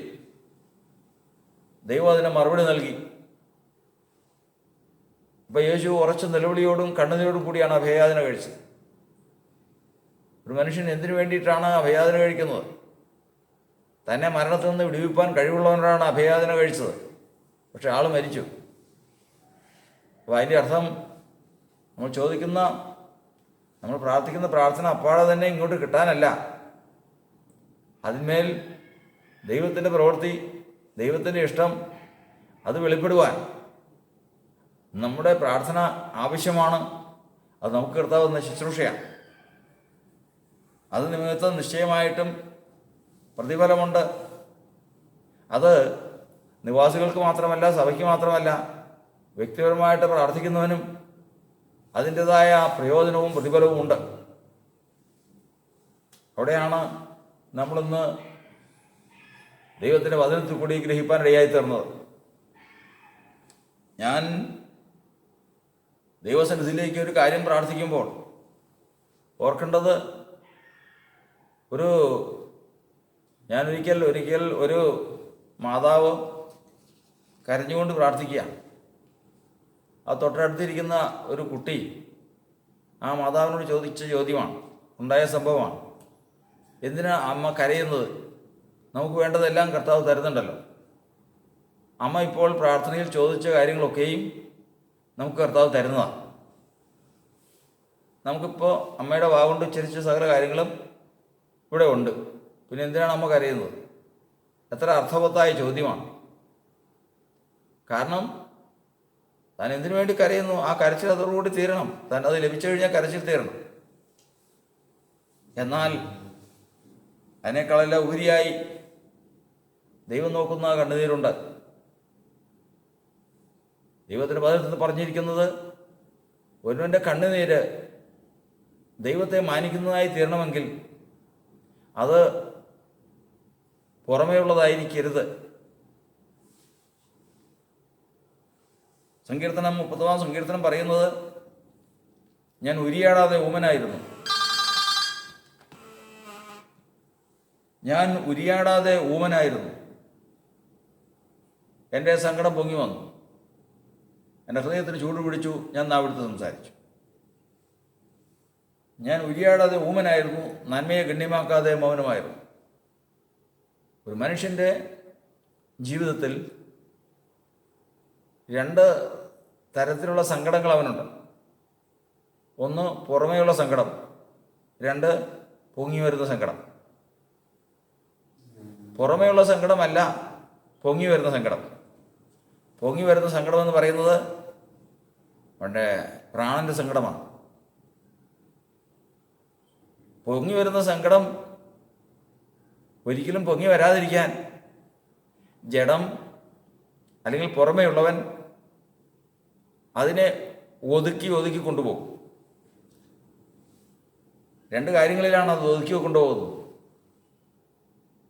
രണ്ട് കാര്യങ്ങൾ. ഒന്ന്, നന്മയെക്കുറിച്ചുള്ള ഓർമ്മ. രണ്ടാമത് സംസാരം. ഏത് മനുഷ്യനും ഒരു വിശ്വാസിയുടെ ജീവിതത്തിൽ ഓർത്തുകൊള്ളണം. വെറുതെ സംസാരിച്ചുകൊണ്ടിരിക്കുമ്പോൾ ഇങ്ങനെ തുടർച്ചയായിട്ട് സംസാരിച്ചുകൊണ്ടിരിക്കും. എന്താണ് സംസാരിക്കുന്നതെന്ന് വെച്ച് കഴിഞ്ഞാൽ അതിന് വലിയ കഴമ്പുണ്ടാവില്ല. അതുപോലെ തന്നെ അവർ പ്രാപിച്ച നന്മയെക്കുറിച്ചും അവരുടെ ജീവിതാവസ്ഥയെക്കുറിച്ചും അവർക്കൊരു ധാരണയുണ്ട്. ഇത് രണ്ടും ഉള്ളവൻ ഒരിക്കലും അവൻ്റെ അന്തർഭാഗത്തിൽ, അവൻ്റെ ഉള്ളിലൊരു പ്രാണനുണ്ട്. ആ പ്രാണൻ്റെ സങ്കടം എന്താണെന്നുള്ളത് ഒരിക്കലും പൊങ്ങി വരില്ല. അതുകൊണ്ടാണ് ദൈവത്തിൻ്റെ വചനത്തിൽ നമ്മൾ പഠിക്കുന്നത്, ഏറ്റവും ആദ്യം നീ മിണ്ടാതിരിക്കണം. മിണ്ടാതിരുന്ന് ഞാൻ ദൈവം എന്ന് അറിഞ്ഞുകൊള്ളുവീൻ. ആദ്യം മിണ്ടാതിരിക്കണം. ഒരു മനുഷ്യന് ഏറ്റവും ശ്രമകരമായ ഒരു കാര്യമാണ് മിണ്ടാതിരിക്കുക എന്നുള്ളത്. കാരണം മനുഷ്യൻ്റെ ജീവിതത്തിൽ ദോഷം വന്നാൽ, പാപം വന്നു കഴിഞ്ഞാൽ ബാധിക്കുന്നൊരിടമാണ് അവൻ്റെ വായും നാവും. അതുകൊണ്ട് വചനം പറയുന്നത് ആകൃത്യം അവൻ്റെ വായെ പഠിപ്പിക്കുന്നു. അകൃത്യം ചെയ്യുന്നവൻ്റെ വായ് ചലച്ചുകൊണ്ടിരിക്കും. അതുപോലെ തന്നെ തീമോഥെയോസിന്റെ ലേഖനം വരുത്തി പഠിക്കുന്നത്, ചിലർ നല്ല മനസ്സാക്ഷി തള്ളിക്കളഞ്ഞിട്ട് അവർ വിശ്വാസ കപ്പൽ തകർന്നുപോയി. ഹുമനിയോസും അലക്സാണ്ടറും ആ കൂട്ടത്തിലുള്ളവരാകുന്നു. അവർ ദൂഷണം പറയാതിരിക്കാൻ പഠിക്കേണ്ടതിന് ഞാൻ അവരെ സാധാരണ ഏൽപ്പിച്ചിരിക്കുന്നു. അപ്പോൾ വിശ്വാസ കപ്പൽ നല്ല മനസ്സാക്ഷി തള്ളിക്കളഞ്ഞ് വിശ്വാസ കപ്പൽ മുങ്ങിക്കഴിഞ്ഞാൽ പിന്നെ അവൻ്റെ വായ ദൂഷണത്തിന് ഒരുങ്ങും. അകൃത്യം ചെയ്തു കഴിഞ്ഞാൽ അകൃത്യത്തെ നീതീകരിക്കാനുള്ള വാക്ക് അവൻ്റെ വായിക്കൂടെ വന്നുകൊണ്ടിരിക്കും. നാവ് കൊണ്ട് പാപം ചെയ്യാതിരിക്കാൻ വഴികളെ സൂക്ഷിക്കും. വഴി തെറ്റിക്കഴിഞ്ഞാൽ അവൻ്റെ നാവ് നിയന്ത്രണം വിടും. ഇങ്ങനെ മനുഷ്യൻ്റെ നാവ്, എൻ്റെ നാവ് എനിക്ക് സ്വാധീനമാകണമെങ്കിൽ ചില കാര്യങ്ങളെല്ലാം ഉണ്ട്. അത് ദൈവം നമുക്ക് സ്വാധീനമാക്കി തന്നതാണ്. ഒരിക്കൽ അത് ദൈവം നമുക്ക് സ്വാധീനമാക്കി തന്നതാണ്. യേശുവിനെ കർത്താവെന്ന് വായുകൊണ്ട് ഏറ്റുപറഞ്ഞ് വിശ്വസിച്ച നാളിൽ നമ്മുടെ നാവ് നമുക്ക് സ്വതന്ത്രമാക്കി തന്നതാണ്, നമ്മുടെ സ്വന്തമാക്കി തന്നതാണ്. ആ നാവ് കൊണ്ട് എന്ത് സംസാരിക്കണമെന്ന് നമുക്ക് തീരുമാനിക്കാം. അങ്ങനെ ഒരു അവസ്ഥയിലാക്കി തന്നതാണ്. എന്നാൽ 50-ാം സങ്കീർത്തനം പറയുന്നത്, നിന്റെ വായ് നീ ദോഷത്തിന് വിട്ടുകൊടുക്കുന്നു. സദാസമയം രക്ഷിക്കപ്പെട്ട നാവിന് വേണ്ടിയിട്ടുള്ള ശത്രുവിൻ്റെ പോരാട്ടം നടന്നുകൊണ്ടിരിക്കുക. ഈ നാവിനെ എങ്ങനെയും കിട്ടണം. ഈ നാവ് തിരിച്ചു വന്നതിന് ശേഷം അവന് ചില കാര്യങ്ങൾ അതുകൊണ്ടുണ്ട്. അതിനു വേണ്ടിയിട്ട് വിശ്വാസിയുടെ നാവിനെ കിട്ടാൻ ശത്രു ബലം പിടിച്ചുകൊണ്ടിരിക്കുക. അത് വിട്ടുകൊടുക്കാതെ വിശ്വാസിയും പിടിച്ചുകൊണ്ടിരിക്കുക. കാരണം വചനം പറയുന്നത്, നിന്റെ വാക്കിനാൽ നീ നീതീകരിക്കപ്പെടുകയും നിന്റെ വാക്കിനാൽ കുറ്റം വിധിക്കപ്പെടുകയും ചെയ്യും. ജീവനും മരണവും നാവിൻ്റെ അധികാരത്തിലിരിക്കുന്നു. യേശുവിനെ വിളിച്ചപേക്ഷിച്ച് നിത്യജീവനെ പ്രാപിച്ച കർത്താവിൻ്റെ മക്കളുടെ നാവ് അവർ നിയന്ത്രിച്ചുകൊണ്ടിരിക്കുക, പിടിച്ചുകൊണ്ടിരിക്കുക. അതിനെ സ്വാധീനിക്കാൻ വേണ്ടി പല തന്ത്രങ്ങളും ശത്രു ഒരുക്കും. എന്നാൽ അതിനെല്ലാം വിട്ട് അവർ നിയന്ത്രിച്ചുകൊണ്ട് പോകുന്നതിനെക്കുറിച്ചാണ് വചനം പറയുന്നത്. എൻ്റെ നാവ് സമർത്ഥനായ ലേഖകൻ്റെ എഴുത്തുപോലാകും. എൻ്റെ നാവ് നിയന്ത്രിക്കുന്നവൻ ദൈവമാകുന്നു, ദൈവത്തിൻ്റെ ആത്മാവാകുന്നു. എൻ്റെ നാവ് സമർത്ഥനായ ലേഖകൻ്റെ എഴുത്തുപോൽ. സമർത്ഥനായ ലേഖകനാണ് പരിശുദ്ധാത്മാവ്. ഏറ്റവും സമർത്ഥനായ ലേഖകൻ എന്ന് പറഞ്ഞാൽ എഴുത്തുകാരൻ. ഏറ്റവും വലിയ എഴുത്തുകാരനാണ് നമ്മുടെ കർത്താവായ യേശുവിൻ്റെ ആത്മാവ്, പരിശുദ്ധാത്മാവ്. പരിശുദ്ധാത്മാവ് എഴുതിയ പുസ്തകമാണ് വേദോത്സവം. അതിനപ്പുറം പുസ്തകമില്ല, അതിനപ്പുറം എഴുത്തുകാരനുമില്ല. ആ എഴുത്തുകാരനാണ് എൻ്റെ നാവ് സമർത്ഥനായ ലേഖകൻ എഴുത്തുകാരൻ. ആ പരിശുദ്ധാത്മാവാണ് എൻ്റെ നാവിൻ്റെ നിയന്ത്രണം. അതുകൊണ്ട് എൻ്റെ കൃതി രാജാവിന് വേണ്ടിയിട്ടുള്ളതാണ്. അതായത് ഞാൻ സംസാരിക്കുന്നത് യേശുവിൻ്റെ മുഖത്തുമായിരിക്കും. എൻ്റെ കൃതി രാജാവിന് വേണ്ടിയിട്ടുള്ളത്. എൻ്റെ നാവ് സമർത്ഥനായ ലേഖകൻ എഴുത്തുപോലാകുന്നു. അപ്പോൾ അങ്ങനെ സൂക്ഷിച്ചു കൊണ്ടുപോകുമ്പോൾ ഇതെങ്ങനെയും ശത്രുവിൻ്റെ കയ്യിൽ കിട്ടാൻ വേണ്ടി അവൻ സ്വാധീനിച്ചുകൊണ്ടിരിക്കുക. നമ്മൾ പഠിക്കുന്നത്, ഏതെങ്കിലും തരത്തിലുള്ള അകൃത്യം ജീവിതത്തിൽ വന്നു, നാവിൻ്റെ കൺട്രോൾ വിട്ടു. നല്ല മനസ്സാക്ഷി തള്ളിക്കളഞ്ഞു, നാവിൻ്റെ നിയന്ത്രണം വിട്ടു. അങ്ങനെ പല തരത്തിലും വഴിതെറ്റി നാവിൻ്റെ നിയന്ത്രണം വിട്ടു. ഏറ്റവും മുഖ്യമായിട്ടുള്ള ഈ 3 കാര്യങ്ങൾ ഓർത്തുകൊള്ളണം. മനുഷ്യൻ ചെയ്യുന്ന അകൃത്യം, നല്ല മനസ്സാക്ഷി തള്ളിക്കളഞ്ഞിട്ടുള്ള അവൻ്റെ പ്രവർത്തനം, അതുപോലെ തന്നെ തെറ്റിയ വഴി. ഇത് മൂന്നും അതായത് ഓർത്തുകൊള്ളണം. അകൃത്യം ചെയ്തവൻ്റെ തൻ്റെ വായ പഠിപ്പിക്കുമെന്ന് പറയുമ്പോൾ കായീനെ ഓർത്തുകൊള്ളണം. കായീനോട് കർത്താവ് നിയോഗിച്ചു, എൻ്റെ സഹോദരൻ എവിടെ? ഞാൻ എൻ്റെ സഹോദരൻ്റെ കാവൽക്കാരനോ? അവൻ്റെ മേൽ അകൃത്യങ്ങൾ, അവൻ്റെ അകൃത്യം അവൻ്റെ വായ പഠിപ്പിക്കുകയാണ്. എൻ്റെ നാവ് നിയന്ത്രണം വിട്ടുപോയി. എന്നാൽ അടുത്ത് പറഞ്ഞിരിക്കുന്നത്, നാവിനെ സൂക്ഷിപ്പാൻ ഞാൻ എൻ്റെ വഴികളെ സൂക്ഷിക്കും. എൻ്റെ നാവിനെ നിയന്ത്രിപ്പാൻ ഞാൻ എൻ്റെ വഴികളെ സൂക്ഷിക്കും. വഴി തെറ്റിയവനാണ് ബലയ. അവൻ്റെ നാവ് അനർത്ഥം സംസാരിച്ചു, ദുരുപദേശം പറഞ്ഞു കൊടുത്തു. കർത്താവിന് സ്തോത്രം. അവിടെ വചനത്തിൽ നമ്മൾ പഠിക്കുന്നത്, അകൃത്യം ചെയ്തവൻ തൻ്റെ നാവിൻ്റെ നിയന്ത്രണം വിട്ടുപോകുന്നു. വഴി തെറ്റിയവൻ അവൻ്റെ നാവിൻ്റെ നിയന്ത്രണം വിട്ടുപോകുന്നു. ചില നല്ല മനസ്സാക്ഷി തള്ളിക്കളഞ്ഞിട്ട് അത് വിശ്വാസത്തിൽ തകർന്നുപോയി. അവർ ദൂഷണം പറയുന്നവർ വിശ്വാസം വന്നതിന് ശേഷം ദൂഷണം പറയാൻ നടക്കുക. ആരാ ദൂഷണം പറയും? നമ്മൾ പഠിച്ചു, ഒന്ന് തിമോത്തിയോസിനെ 1:18 മുതൽ വായിക്കുമ്പോൾ അലക്സാണ്ടറും ഹൊമനിയോസും അങ്ങനെയുള്ളവരുടെ കൂട്ടത്തിലുള്ളവരാകുന്നു. ഇത് നല്ല മനസ്സാക്ഷി തല്ലിക്കളഞ്ഞവർ.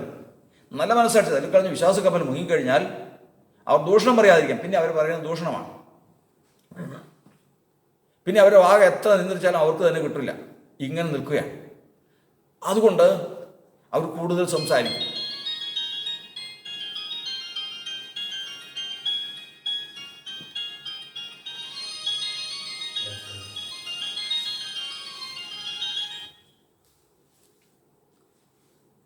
അതുകൊണ്ട് അവർ കൂടുതൽ സംസാരിക്കും. തെറ്റ് ചെയ്തവൻ തെറ്റിനെ മറയ്ക്കാൻ സംസാരിച്ചുകൊണ്ടിരിക്കും. നല്ല മനസ്സായിട്ട് തള്ളിക്കളഞ്ഞവൻ അതിനെ മറ്റുള്ളവരെ ദുഷിച്ചുകൊണ്ടിരിക്കും. വഴി തെറ്റിയവൻ അരുതാത്തത് വാഗോട്ട് സംസാരിച്ചുകൊണ്ടിരിക്കും. ഇത് പ്രമാണമാണ്. അതുകൊണ്ട് ദൈവത്തിൻ്റെ വചനവും നമ്മെ പഠിപ്പിക്കുന്നത് അകൃത്യത്തെ ഏറ്റുപറഞ്ഞ് ഉപേക്ഷിക്കണം. നല്ല മനസ്സിൽ തള്ളിക്കളഞ്ഞിട്ടുണ്ടെങ്കിൽ തെറ്റിയത് കർത്താവിനെ ക്രമീകരിച്ച് യഥാസ്ഥാനം പ്രാപിച്ചുകൊള്ളണം. വഴി തെറ്റിയിട്ടുണ്ടെങ്കിൽ നാവിനെ നിയന്ത്രിക്കാൻ പോകാനില്ല, തെറ്റായ വഴിയൊന്നും തുടങ്ങി വേണം. അപ്പോൾ കാര്യങ്ങൾ നേരെയാവും. അപ്പോൾ ഇവിടെ നമ്മൾ ചിന്തിക്കുന്നത് ഈ വിഷയമല്ല, ഒരാളുടെ കണ്ണുനീരിൻ്റെ വിഷയമാണ്. ഒരാളുടെ കണ്ണുനീര്, ആ കണ്ണുനീര് വചനം മറന്നു പോകരുത്. ബേഥേൽക്കാർ ചെന്ന് ചോദിച്ചിരിക്കുക, ഞങ്ങളെല്ലാ വർഷവും 5-ാം മാസത്തിൽ ഉപവസിച്ച് പ്രാർത്ഥിക്കുന്നത് പോലെ കരഞ്ഞുകൊണ്ട് ഉപവസിച്ച് പ്രാർത്ഥിക്കുന്നുണ്ട്. അത് ഇനി ഞങ്ങൾ ചെയ്യണമെന്നാണ്. കാരണം അതിലൊരു കാരണം, ഇന്നിപ്പോൾ അവരുടെ എന്തിനു വേണ്ടിയിട്ട്, ദേശത്തിന് വേണ്ടിയിട്ട് നിലവിളിക്കുമ്പോൾ എന്തിനാണ് നിലവിളിക്കുന്നത്? നിലവിളിക്കാനുള്ള കാരണം ദൈവത്തിൻ്റെ വചനം പറയുന്നത് അവിടെ അവരുടെ നന്മയ്ക്ക് വേണ്ടിയിട്ട് അവർ പ്രാർത്ഥിച്ചുകൊണ്ടിരുന്നത്. അപ്പോൾ അവർക്ക് നന്മയുണ്ട്, ഭക്ഷിപ്പാനുണ്ട്, കുടിപ്പാനുണ്ട്, ജനങ്ങളുണ്ട്, സ്വസ്ഥതയുണ്ട്. പിന്നെ എന്നാ വേണ്ടേ? ഇനി ഞങ്ങൾ എന്തിനു വേണ്ടി കരയണം? അപ്പോൾ ഭൗതികത കിട്ടുമ്പോൾ നിന്നു പോകുന്ന കണ്ണുനീരുണ്ട്. ദൈവത്തിൻ്റെ വചനത്തിൽ നമ്മൾ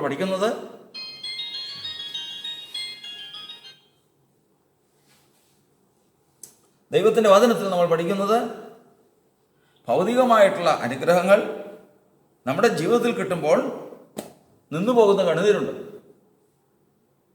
ആ കണ്ണുനീർ യഥാർത്ഥത്തിൽ കണ്ണുനീരേതെന്ന് നമ്മൾ മനസ്സിലാക്കിയിരിക്കണം. അപ്പോൾ അതുകൊണ്ട് നമ്മുടെ കണ്ണുനീർ, നമ്മൾ കർത്താവിൻ്റെ സന്നിധിയിൽ കരഞ്ഞുകൊണ്ട് പ്രാർത്ഥിക്കുമ്പോൾ നമ്മുടെ കണ്ണുനീർ നമ്മുടെ പ്രാണന്റെ കണ്ണുനീരാണെങ്കിൽ, പ്രാണന്റെ ദുഃഖം മുഖാന്തരമുള്ള കണ്ണുനീരാണെങ്കിൽ അത് ദൈവം മാനിക്കാം. അതുകൊണ്ട് ഏത് മനുഷ്യനും കണ്ണുനീരോടെ പ്രാർത്ഥിക്കും. കണ്ണുനീരോടെ കർത്താവിന്റെ സന്നിധിയിലായിരിക്കുമ്പോൾ ദൈവം അത് സൂക്ഷിച്ചു നോക്കും. ഇസ്രായേൽ മക്കൾ മിസ്രൈമിൽ നിന്ന് പുറപ്പെട്ട് മരുഭൂമിയിലായിരുന്നപ്പോൾ കരഞ്ഞ് എന്തോർത്തിട്ടാണെന്നറിയോ? ഞങ്ങൾ ഇറച്ചിക്കലങ്ങളുടെ അടുക്കിലിരിക്കുകയും വേണ്ടുവോളം ഇറച്ചി തിന്നുകയും അവിടെ ഉണ്ടായിരുന്നപ്പോഴുള്ള സമൃദ്ധി ഞങ്ങളിങ്ങനെ ഓർക്കുന്നു. അത് ഓർത്ത് ഒരു കണ്ണുനീര് കരയുകയാണ്. ദൈവത്തിൻ്റെ ആത്മാവ് ദുഃഖിക്കുകയാണ്. ആ കണ്ണുനീരിനെ നോക്കി ദൈവത്തിൻ്റെ ആത്മാവ് ദുഃഖിക്കുകയാണ്. കർത്താവ് സഹോദരൻ, അത് ശാശ്വതമായ കണ്ണുനീരില്ല. അപ്പോൾ കണ്ണുനീരിനെ മറികടക്കാത്തവനെന്ന് നമ്മൾ പറയുമ്പോൾ അനേകർ കണ്ണുനീരോടെ പ്രാർത്ഥിക്കുന്നു, കണ്ണുനീരോടെ ഉപവസിക്കുന്നു, കണ്ണുനീരുമായിട്ട് ജീവിതം കഴിച്ചു കൂട്ടുന്നു. ദൈവത്തിന് എന്താ പ്രസാദമില്ലാത്ത? എന്താ മറുപടി നൽകാത്ത? എന്നാൽ അങ്ങനെയല്ല. ഇത് ചെയ്യുന്ന ഈ പുറമേയുള്ള കണ്ണുനീര് ആയിരിക്കുന്ന നീ തന്നെ ഏറ്റവും ആദ്യമേ തന്നെ ദൈവസ്ഥലിൽ മുട്ടുകളെ മടക്കിയതിന് ശേഷം ഉരിയാടാതിരിക്കും. നീ അധികം സംസാരിക്കല്ലേ, മിണ്ടാതിരിക്കും. എങ്ങനെ മിണ്ടാതിരിക്കുന്നത്? ഇനി നിർബന്ധിച്ചു കഴിഞ്ഞാൽ പുറമേ ഉണ്ടായിരിക്കും. അകമയുള്ളവനെ പുറമേയുള്ളത് നിർത്താം. അകമയുള്ളവന് സംസാരം ആര് നിർത്തും? അകമയുള്ളവൻ വിങ്ങിപ്പെട്ടിരിക്കുക, അങ്ങനെ സംസാരിച്ചുകൊണ്ടിരിക്കുക. അതാണ് വിശ്വാസത്തിലേക്ക് വന്നു കഴിയുമ്പോൾ ഉള്ള ഒരു പ്രത്യേകതയാണ്. അതിപ്പോൾ സമയം പോയതുകൊണ്ട് ഇപ്പോൾ അതിലേക്ക് കിടക്കുന്നില്ല. അപ്പോൾ ഹൃദയം ഇങ്ങോട്ട് ഇങ്ങനെ സംസാരിച്ചുകൊണ്ടിരിക്കുക. എന്നാൽ കർത്താവിൻ്റെ വചനം പറയുന്നത് സംസാരിക്കാതിരിക്കും. ഉരിയാടാതെ ഊമനായിരുന്നു. ഇനി അടുത്തത്, നന്മയെ ഗണ്യമാക്കാതെ മൗനമായിരുന്നു. എന്താ നന്മ? ധാരാളം നന്മയുണ്ട്. അത് ഗണ്യമാക്കാതെ മൗനമായിരിക്കുമ്പോൾ എൻ്റെ സങ്കടം പൊങ്ങി വന്നു. ഞാൻ പറഞ്ഞല്ലോ, രണ്ട് സങ്കടം. ഒന്ന് പുറമേയുള്ള മനുഷ്യൻ്റെ സങ്കടം, ഒന്ന് അകമയുള്ള മനുഷ്യൻ്റെ സങ്കടം. അകമയുള്ള മനുഷ്യൻ്റെ പ്രാണന്റെ സങ്കടം എന്ന് പറഞ്ഞ് പൊങ്ങി വരുന്നതാണ്. ദൈവം കണ്ടിട്ടുള്ള മനുഷ്യൻ്റെ പ്രാണന്റെ സങ്കടം ദൈവം കാണുന്നുണ്ട്. അത് ന്യായമാണ്. കർത്താവിൻ്റെ വചനത്തിൽ നമ്മൾ പഠിക്കുന്നത് ഹന്ന, അവൾക്ക് വേണ്ടതെല്ലാം ഉണ്ട്. ഭർത്താവ് അവളുടെ സഹോദരി പെനീനയേക്കാൾ കൂടുതൽ ഹന്നയെ സ്നേഹിക്കുന്നതാണ്. അവൾക്ക് വേണ്ടതെല്ലാം കൊടുക്കും. മറ്റുള്ളവർക്കെല്ലാം കൊടുക്കുന്നതിൻ്റെ കൂടുതൽ പങ്ക് ഹന്നയ്ക്ക് കൊണ്ടുവന്ന് കൊടുക്കും. എന്നാൽ അവൾ ആ നന്മയൊന്നും ഗണ്യമാക്കാതെ അവൾ കരഞ്ഞ് പട്ടിണി കിടന്നു. ദൈവസന്നിധിയിലായിരുന്നു. ഭർത്താവ് വന്ന് ചോദിച്ചു, ഹന്നെ, നീ ഇങ്ങനെ കരയുന്നത് എന്തിനാ?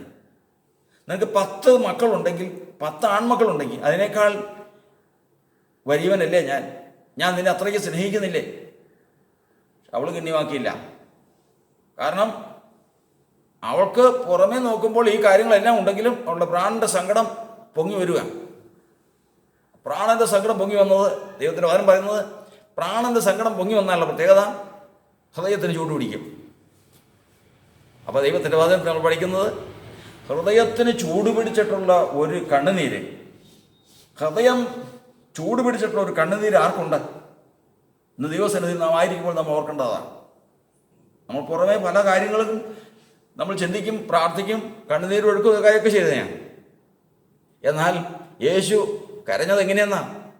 ഉറച്ച നിലവിളിയോടും കണ്ണുനീരോടും. ഉറച്ച നിലവിളി, കണ്ണുനീര്, നിർത്താതെ കണ്ണുനീർ, ഉറച്ച നിലവിളി, അത് മാറ്റുന്നില്ല.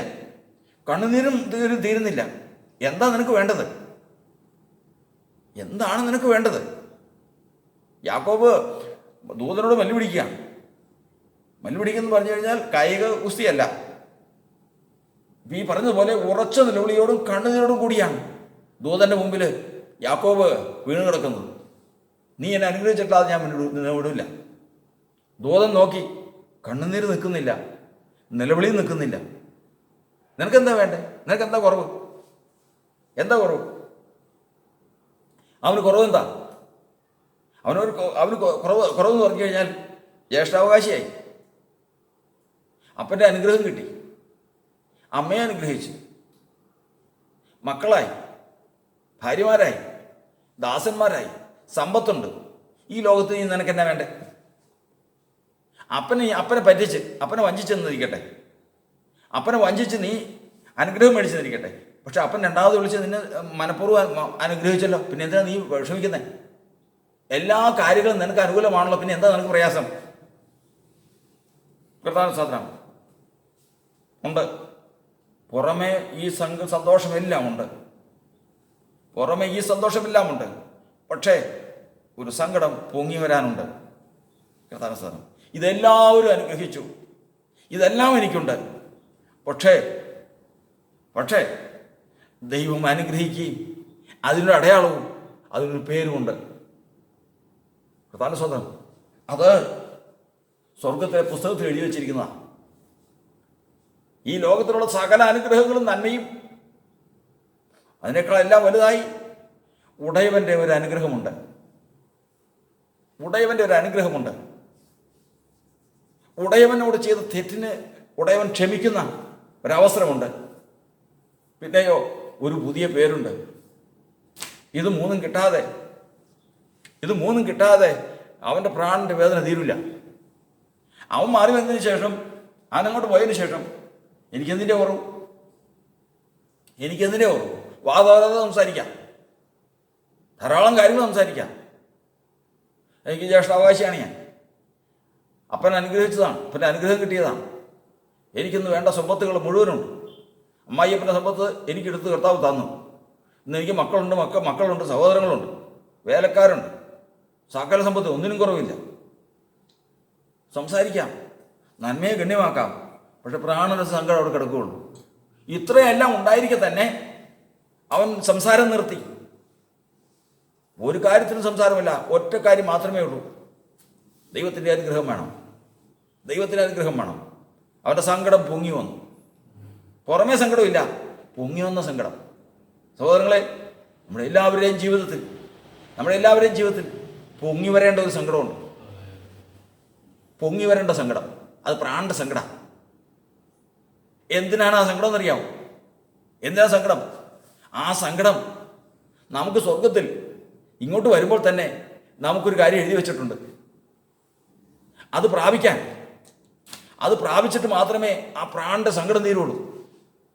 സ്വർഗത്തിലെ പുസ്തകത്തിൽ എന്നെ എഴുതി വെച്ചിരിക്കണേ, സ്വർഗത്തിൽ എന്നേക്ക് സ്ഥിരമായിരിക്കുന്ന ദൈവത്തിൻ്റെ വചനം,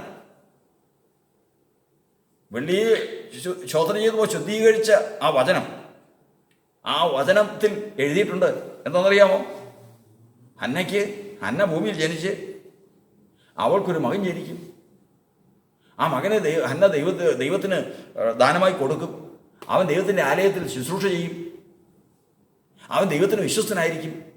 അവൻ്റെ ആയുഷ്കാലമൊക്കെയും ദൈവജനത്തിന് ന്യായപാലനം ചെയ്യും. ഇതൊക്കെ പുസ്തകത്തിൽ എഴുതിയേക്കുന്നതാണ്. സ്വർഗത്തിൽ എന്നേക്ക് എഴുതിയേക്കുന്ന പുസ്തകത്തിനകത്ത് അന്നയ്ക്ക് സഹോദരിയേക്കാൾ ഭർത്താവിന് സ്നേഹം അവളോടാണ്. അതുമാത്രം അത് കാരണം അവൾ ഭയങ്കര സന്തോഷിച്ച് ജീവിക്കുന്നു. അങ്ങനൊരു കാര്യം വചനത്തിലില്ല, സ്വർഗത്തിലെ വചനത്തിലില്ല. സ്വർഗത്തിലെ വചനത്തിൽ എഴുതിയിരിക്കുന്നത് ഇതാണ്. സ്വർഗത്തിലിരിക്കുന്ന പുസ്തകത്തിൽ എഴുതിയിരിക്കുന്നത് ഇവർക്ക് ഈ മകൻ ജനിക്കും, ഇവൻ നേർച്ച നേരും. അവൾ നേർച്ച നേരുന്നു കഴിഞ്ഞ ശേഷം കർത്താവ് ആ നേർച്ചയെ മാനിക്കും. അവൾക്കൊരു മകനെ കൊടുക്കും. അവൻ മുലകൂടി മാറിയതിന് ശേഷം അവൾ ആ കുഞ്ഞിനെ കൊണ്ടുവന്ന് കൊടുക്കും. അതിന് പകരം ദൈവം അവൾക്ക് വേറെ കുട്ടികളെ കൊടുക്കും. ആ കൊടുത്ത മകൻ ഇസ്രായേലിൽ വിശ്വസ്തനായ പ്രവാചകനായിരിക്കും. അവൻ അനേകർക്ക് ന്യായപാലനം ചെയ്യും. അവൻ ഇങ്ങനെയുള്ള കാര്യങ്ങൾ ദൈവസന്നദ്ധയിൽ പുസ്തകത്തിലുണ്ട്. ഇത് ലഭിച്ചാലേ പ്രാണന്റെ സങ്കടം തീരുള്ളൂ. ഭർത്താവ് സ്നേഹിക്കുകയും ഭർത്താവ് കൊണ്ടുവന്ന് മറ്റുള്ളവർക്ക് കൊടുക്കാൻ ഇരട്ടി പങ്ക് കിട്ടുകയും തരികയും ഭക്ഷിക്കുകയും പാനയും ചെയ്യുകയും ചെയ്യുമ്പോൾ പുറത്തെ മനുഷ്യൻ്റെ സങ്കടം തീർന്നു, സന്തോഷമായി. പുറത്തെ മനുഷ്യൻ്റെ സങ്കടമായി. അതൊരിക്കലും പ്രാണന്റെ സങ്കടം പൊങ്ങി വരാതെ വണ്ണം മനുഷ്യനെ കൊണ്ട് സംസാരിപ്പിക്കും, നന്മയെക്കുറിച്ച് ഓർപ്പിക്കും. നിനക്ക് എന്തിൻ്റെ കുറവ്? എന്തിൻ്റെ കുറവ്? നിന്നെ ഏറ്റവും കൂടുതൽ സ്നേഹിക്കുന്നത് നിൻ്റെ ഭർത്താവ്, നിന്നെ ഏറ്റവും കൂടുതൽ സ്നേഹിക്കുന്നത് നിന്നെയാണ്. നിനക്ക് വേണ്ടതെല്ലാം ഉണ്ട്. ആ കുടുംബത്തിലുള്ള സ്വത്ത് മുഴുവൻ നിൻ്റെ വരില്ല, അത് മുഴുവൻ നിനക്ക് തരും. നിനക്ക് വേണ്ടതെല്ലാം ഉണ്ട്. നിന്നെ പോലെ ഭാഗ്യവതി ആരാ ഉള്ളേ? നീ പറയുന്ന പോലെ നിൻ്റെ ഭർത്താവും കേൾക്കും. നിനക്ക് വേണ്ടത് എല്ലാ കാര്യങ്ങളും ഉണ്ട്. മുതലായിട്ടുള്ള നന്മയെക്കുറിച്ചുള്ള ഓർമ്മയാണ്, കൂടുതൽ സംസാരമാണ്. എന്നാൽ പതിനും പറഞ്ഞത് ഇത് രണ്ടും അങ്ങ് നിർത്തി. ഇന്ന് ദൈവത്തിൻ്റെ ജനമായി നമ്മൾ കൂടിയിരിക്കുമ്പോൾ ഇന്ന് ബേദേൽക്കാർ ചോദിച്ച പോലെ ചോദിക്കാതിരിക്കണമെങ്കിൽ സംശയമാണ്. എല്ലാ വർഷവും ഞങ്ങൾ കരഞ്ഞോട് പ്രാർത്ഥിക്കുന്നു, ഉപവസിക്കുന്നു, വല്ല പ്രയോജനമുണ്ടോ? എന്നാൽ അങ്ങനെ ചോദിക്കില്ല. എങ്ങനെ ഇരുന്നെങ്കിൽ ആദ്യം സംസാരിക്കാതിരിക്കുക. ആദ്യം ഉരിയാടാതെ ഊമയായിരിക്കും. ഊമനായിരുന്നതിന് ശേഷം നന്മയെ ഗണ്യമാക്കാതെ മൗനമായിരിക്കും. അപ്പം ഇതിനകത്തൊരു പ്രാണനുണ്ട്.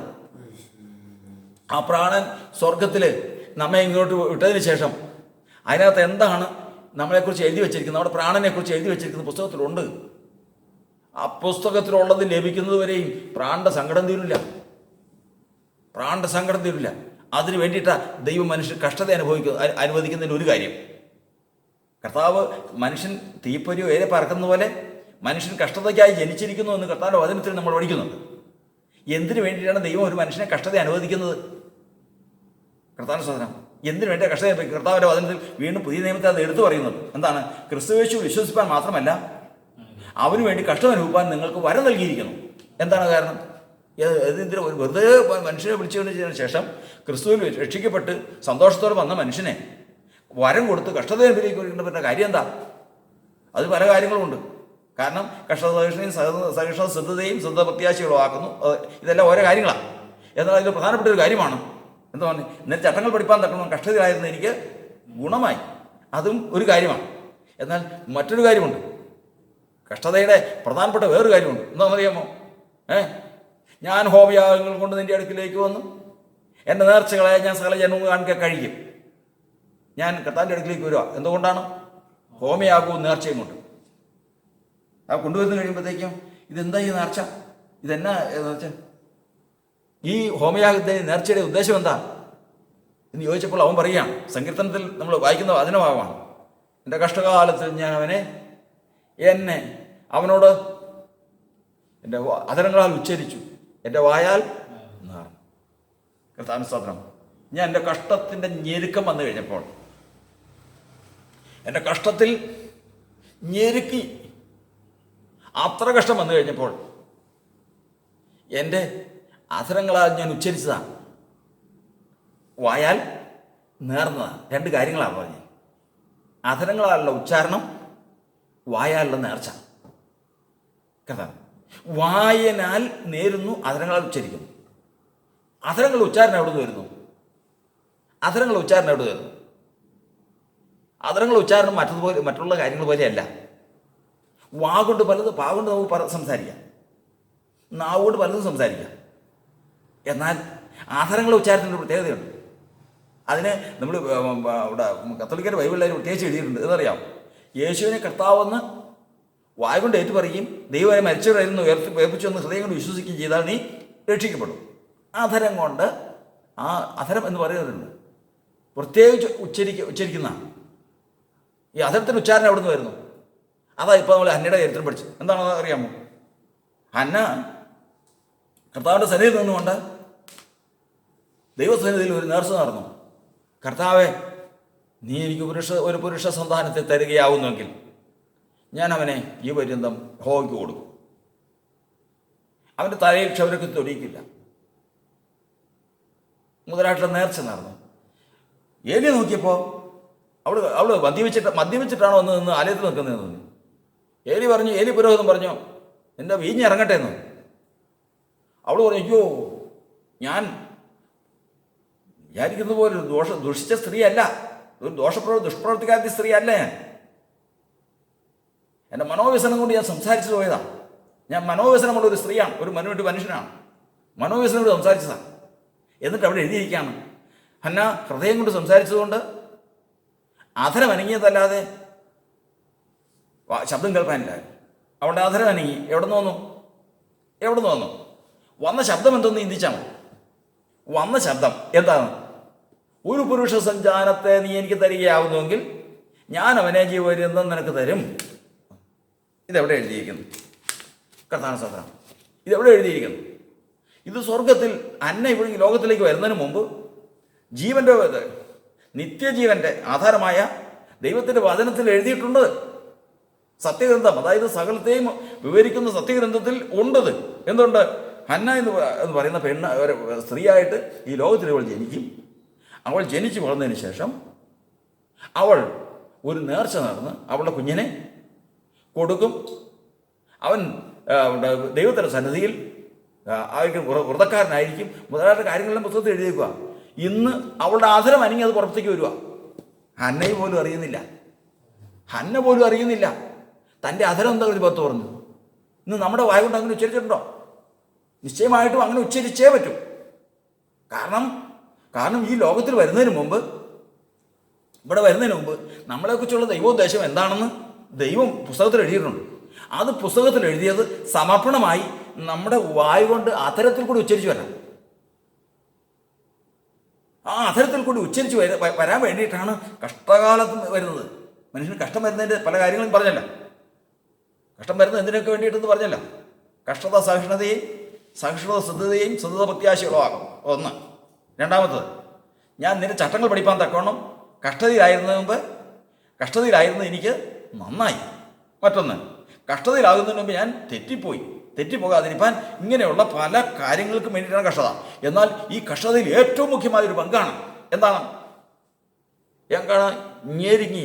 ഞെരുങ്ങി വരുമ്പോൾ അവൻ്റെ വായ കൊണ്ട് അവൻ പ്രസംഗം നിർത്തിയതിന് ശേഷം, അവൻ്റെ വായ കൊണ്ടുള്ള ആ വാചാലതയൊക്കെ നിർത്തിയതിന് ശേഷം അവൻ്റെ ഹൃദയത്തിലെ സങ്കടം പൊങ്ങി വരും. അവൻ്റെ ആധരം കൊണ്ട് ഉച്ചരിക്കും. ആ ഉച്ചരിക്കുന്നത് സ്വർഗത്തിൽ അവൻ പോരുന്നതിന് മുമ്പ്, അവനെ ഇവിടെ അയക്കുന്നതിന് മുമ്പ് സ്വർഗത്തിൽ എഴുതി വെച്ചിരിക്കുന്ന ദൈവത്തിൻ്റെ വചനത്തിൽ അവനെക്കുറിച്ച് എന്ത് എഴുതിയിരിക്കണ്ടോ അത് പുറത്തേക്ക് വരാൻ വേണ്ടിയിട്ടാണ്. അതാണ് അധരരംഗുന്നതിൻ്റെ പ്രത്യേകത. ആ വാക്യം നമ്മൾ ഓർത്തുകൊള്ളണം. കഷ്ടകാലത്ത് ഞാൻ എൻ്റെ അധരങ്ങളാൽ അവയെ ഉച്ചരിച്ചു, വായാൽ നേർന്നു. അതാണ് യാക്കോബ് ഇവിടെ നിന്ന് വരുമ്പോൾ എവിടുന്ന് സഹോദരൻ്റെ അടുക്കൽ നിന്ന് ഭയപ്പെട്ട് ദൂരേക്ക് പോവുക. അങ്ങനെ പോയി ബേഥയിൽ ചെന്ന് കിടന്നു. കല്ല് തലയണയാക്കി വെച്ച് കിടന്നുറങ്ങുക. ഒരു ദർശനം കണ്ടു. കർത്താവിന്റെ സ്തോത്രം. അവൻ്റെ മനോവ്യഥ വളരെയാണ്. ദൈവം ദർശനം കൊടുത്തു. അവൻ ഒരു നേർച്ച നടന്നു. ഇതാ ദൈവം എൻ്റെ ത്രിഭുവനത്തിലേക്ക് എന്നെ മടക്കി വരുത്തിയെങ്കിൽ എനിക്ക് ഭക്ഷിപ്പാൻ ആഹാരവും ഉടുപ്പാൻ വസ്ത്രവും നൽകി എൻ്റെ സമാധാനത്തോടെ എൻ്റെ ഭവനത്തേക്ക് മടക്കി വരുത്തുകയും ചെയ്താൽ യഹോവ എനിക്ക് ദൈവമായിരിക്കും. കല്ലായി നിർത്തിയ ഈ കല്ല്, തൂണായി നിർത്തിയ ഈ കല്ല് ദൈവത്തിൻ്റെ മന്ദിരമായിരിക്കും. അവൻ എനിക്ക് തരുന്നതിലൊക്കെയും ഞാൻ അവന് ദശാംശം കൊടുക്കും. ആര് പറഞ്ഞു? വല്ലതും പറഞ്ഞു? നീ തരുന്നതിലൊക്കെ നിനക്ക് ദശാംശം കൊടുക്കണം. ഈ കല്ല് ഇവിടെ നിനക്ക് നീ ആരാധിക്കണം, അല്ലെങ്കിൽ യഹോവ നിനക്ക് ദൈവമായിരിക്കണം. ഇത് വല്ലതും പലരും പറഞ്ഞോ? ഇല്ല, പറയണ്ട. വചനം പറയുന്നത് നാളെ ആ കല്ല് നിർത്തിയെടുത്ത് ആലയം യാഗപീഠം പണിത് ആരാധിക്കാൻ വരുമ്പോൾ നിന്നോട് ആര് പറഞ്ഞു ഇവിടെ കൊണ്ടുവന്ന് യാഗം കഴിക്കാൻ എന്ന് പറയുമ്പോൾ ധൈര്യമായിട്ട് പറയാം ഇവിടെ നിങ്ങൾ നോക്കുമ്പോൾ ഒന്നും കാണുന്നില്ല. പക്ഷേ ഞാനിവിടെ വന്ന എവിടെയാണെന്നറിയാമോ? എൻ്റെ കഷ്ടകാലത്ത് എൻ്റെ വായാൽ, എൻ്റെ അധരങ്ങളാൽ ഞാൻ ഉച്ചരിച്ചതാണ്. വായാൽ നേർന്നതാണ്. ഇവിടെ ഒന്ന് ചെയ്തേക്കാം. അധരങ്ങളാൽ ഉച്ചരിച്ചെന്ന് പറയുമ്പോൾ അതിന് ഉത്തരവാദി ഞാനില്ല, എൻ്റെ പ്രാണൻ ദൈവവുമാണ്. വായ കൊണ്ട് നേരുന്ന പോലെയല്ല, അധരങ്ങളാൽ ഞാൻ ഉച്ചരിച്ചു വരുന്നത്. അതിന് ഉത്തരവാദി എന്ന് പറയുന്നത് എൻ്റെ പ്രാണൻ, അതുപോലെ എൻ്റെ ദൈവം. അവർ തമ്മിലുള്ള ബന്ധമാണ്. അതായത് ഉടയവനും എൻ്റെ പ്രാണനും തമ്മിലുള്ള ബന്ധത്തിൻ്റെ അടിസ്ഥാനത്തിലാണ് അധരം ഉച്ചരിച്ച് പുറത്തേക്ക് വരുന്നത്. ദൈവസഭയുടെ വിജയം എന്ന് പറയുന്നത് ഇത് പുറത്തേക്ക് വരുന്നതാണ്. ദൈവസഭയിൽ കടന്നു വന്നതിന് ശേഷം 100 പേരുണ്ട് വിശ്വാസത്തിൽ. വന്നിട്ട് 25 വർഷമായി.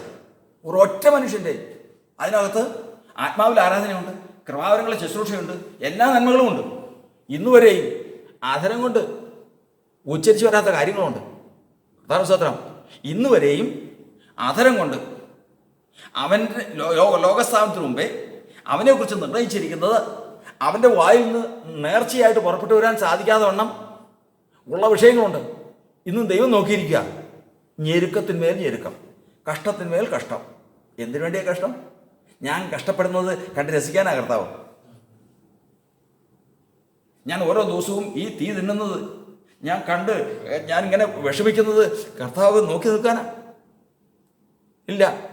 അവൻ നോക്കി നിൽക്കുമ്പോൾ തന്നെ ഏലി നോക്കിയപ്പോൾ കളൂർ ചെണ്ടോ നോക്കിയതുപോലെയല്ല. അവൻ നോക്കി നിൽക്കുമ്പോൾ തന്നെ ചെവി കൊണ്ട് ശ്രദ്ധിക്കുന്നുണ്ട്. കർത്താവ് സ്വതന്ത്രം ചെവി കൊണ്ട് ശ്രദ്ധിക്കുന്നുണ്ട്. അവൻ ശ്രദ്ധിച്ച് നോക്കുകയാണ്. അവൻ നോക്കുന്നത് വാ കൊണ്ട് ഘോരം സംസാരിക്കുന്നുണ്ടോ എന്നുള്ളതല്ല, ആധരം ഉച്ചരിക്കുന്നുണ്ടോ എന്നുള്ളതാണ്. ആധരം ഉച്ചരിക്കണമെങ്കിൽ സങ്കടം പൊങ്ങി വരുന്ന സങ്കടം പുറമേയുള്ള മനുഷ്യൻ്റെ അല്ല, പ്രാണൻ്റെയാണ്. പ്രാണന്റെ സങ്കടം പൊങ്ങി വരണമെങ്കിൽ ഉരിയാടാതിരിക്കണം, സംസാരിക്കാതിരിക്കുക. അധികം സംസാരിക്കാതെ ദൈവസന്നിധിയിൽ മൗനമായിരിക്കുക. സംസാരിക്കാതിരിക്കുക. നന്മയെ ഗണ്യമാക്കാതിരിക്കുക. നിനക്കൊന്നുമില്ല. നീ പലതും ഉണ്ടെന്ന് വിചാരിക്കുന്നു, കർത്താവിൻ്റെ നാമത്തിന് വേണ്ടി പലതും ചെയ്തെന്ന് വിചാരിക്കുന്നു. ഒന്നും ചെയ്തിട്ടില്ല. ആ നന്മയെല്ലാം അങ്ങ് മാറ്റിവെച്ചതിന് ശേഷം ശാന്തമാകും. കർത്താവ് ഇതാ പൊങ്ങി വരുന്നു. എൻ്റെ ഭർത്താവ് എന്നെ സ്നേഹിക്കുന്നു. എന്ത് കാര്യം? സൂക്ഷ്മമായിട്ട് പരിശോധിക്കണം. ഇതുപോലെ തന്നെ ഹന്നയുടെ ഭർത്താവ് സ്നേഹിക്കുന്നതിനേക്കാൾ മുമ്പ്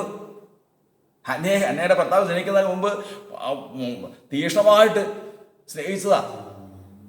14 വർഷം ജോലി ചെയ്തതാ. 14 വർഷം റാഹേലിന് വേണ്ടി ജോലി ചെയ്തതാ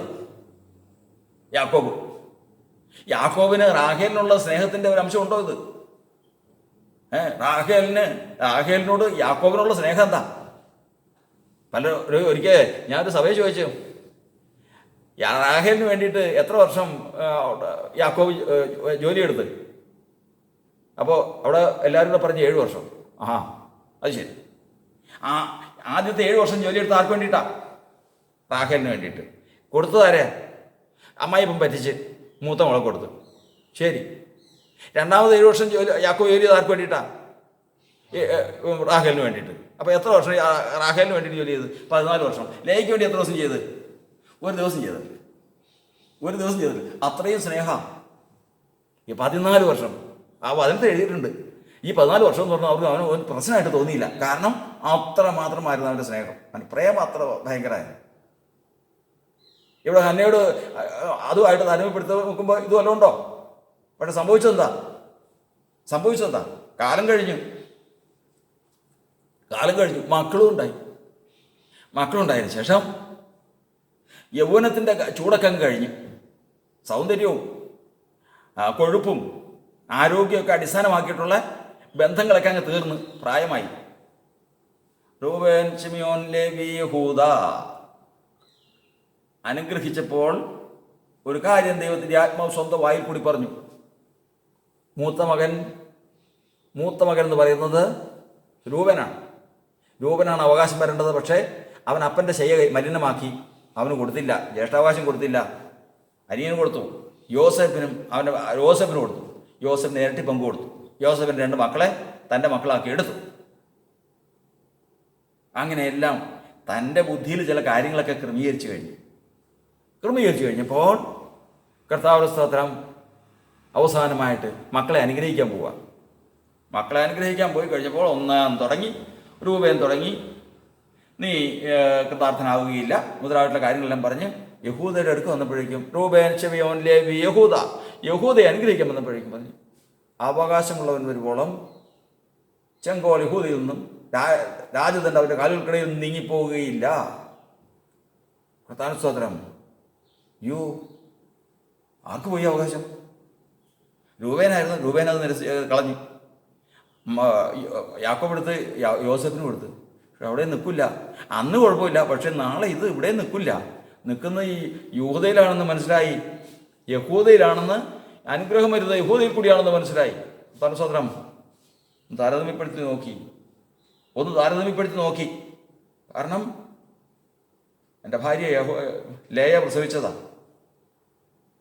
ഒരിക്കലും ഞാൻ അവളെ സ്നേഹിച്ചിട്ടില്ല. അവളോടൊരു കാരുണ്യം, അവൾക്ക് ഒരു ദിവസം അവളോട് കൂടെ ഒന്ന് കഴിയാൻ വേണ്ടിയിട്ട് അവൾ അത്രയധികം ആഗ്രഹിച്ചിട്ടുണ്ട്. പക്ഷെ അവൾക്ക് സ്വസ്ഥത കൊടുത്തിട്ടില്ല. അവൾക്ക് അങ്ങനെ ഒരു അനുഗ്രഹം ഉണ്ടായിട്ടില്ല. എല്ലാം ചിന്തകളെല്ലാം ഓർത്ത് പ്രായമായി യൗവനത്തിൻ്റെ തിളപ്പൊക്കം കഴിഞ്ഞു. റാഹേല് മരിച്ചു, വഴിയരിയിൽ അടക്കം ചെയ്തു. അതങ്ങനെ കിടന്നു. മരണസമയമായപ്പോഴേക്കും യോസേഫിനോട് അനുഗ്രഹം എല്ലാം പറഞ്ഞതിന് ശേഷം പറഞ്ഞു, യോസേഫേ, എനിക്കൊരാഗ്രഹമുണ്ട്. എന്താ? സ്തോത്രം. എൻ്റെ മാതാപിതാക്കൾ സ്തോത്രം അബ്രഹാമും സാറയും അവർ മരണശേഷം മക്ബേല ഗുഹയിലാണ് കൊണ്ടുപോയി അടക്കിയത്. ആയിക്കോട്ടെ. പിന്നെ അടുത്തത്, രണ്ടാമത്തത് ഇസ്ഹാക്കും റിബേക്കയും, അവരെയും അവിടെ തന്നെ കൊണ്ടുപോയി അടക്കി. ശരി. അടുത്തത് എൻ്റെ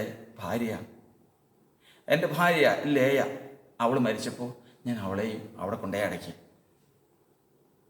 ശരി. നീ ഒരു കാര്യം ചെയ്യണം. ഞാൻ മരിക്കുമ്പോൾ എൻ്റെ അസ്ഥികൾ ഇവിടെ അടക്കം ചെയ്യാതെ പോയി അവിടെ അടക്കം ചെയ്യണം. ആരുടെ കൂടെ? ലേയുടെ കൂടെ. റാഹേലെന്തിയേ? കർത്താവിന്റെ സ്തോത്രം. അത് വഴിയരികെ കിടക്കുന്നു. എന്തി ഇപ്പോൾ ഓർക്കാത്തെ? കർത്താവിന്റെ സ്തോത്രം. ദൈവത്തിൻ്റെ വചനം പറയുന്നത് ഈ കാര്യങ്ങളെല്ലാം കഴിഞ്ഞപ്പോഴും, ഈ യൗവനത്തിൽ കൂടി എല്ലാം കടന്നു പോരുമ്പോഴും യാക്കോബ് സകല നന്മയും റാഹേലിലാണ് കാണുന്നത്. റാഹേലിന് വേണ്ടിയിട്ടാണ് സംസാരിക്കുന്നത്. ഏത് കാര്യങ്ങളും ഒരിക്കൽ പോലും തൻ്റെ പ്രാണൻ്റെ ഇഷ്ടം എന്താണ്, എന്നെ ഇങ്ങോട്ട് അയച്ചപ്പോൾ എൻ്റെ പ്രാണന് അറിയാവുന്ന ഒരു രഹസ്യമുണ്ട്. അത് വരുമ്പോൾ എങ്ങനെയാണ് ലേയുമായിട്ടുള്ള ബന്ധമൊന്നും ഇന്നുവരെ അന്വേഷിച്ചിട്ടില്ല. ഒരു സ്വസ്ഥത ഇന്ന് അവൾക്ക് കൊടുത്തിട്ടുമില്ല. അവൾ അങ്ങനെ തന്നെ മരിച്ചു, കൊണ്ടുപോയി കല്ലറയിൽ വെച്ചു. ആ ദുഃഖത്തിൽ തന്നെ അവൾ മക്കളെ പ്രസവിച്ചു, മക്കളെ വളർത്തി.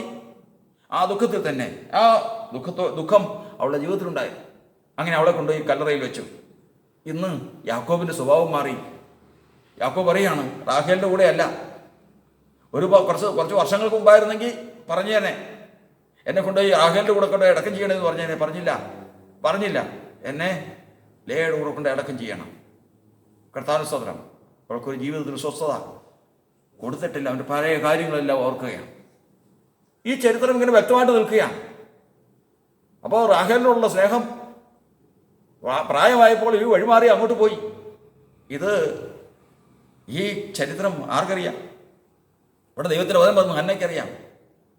അങ്ങനെ പുറമേ ഉള്ള ഈ പറഞ്ഞു വന്നതിൻ്റെ സാരം, പുറമേ നന്മ നോക്കുമ്പോഴും പുറമേ സംസാരം നോക്കുമ്പോഴും പല കാര്യങ്ങളും നമുക്ക് സംസാരിക്കാനുണ്ട്.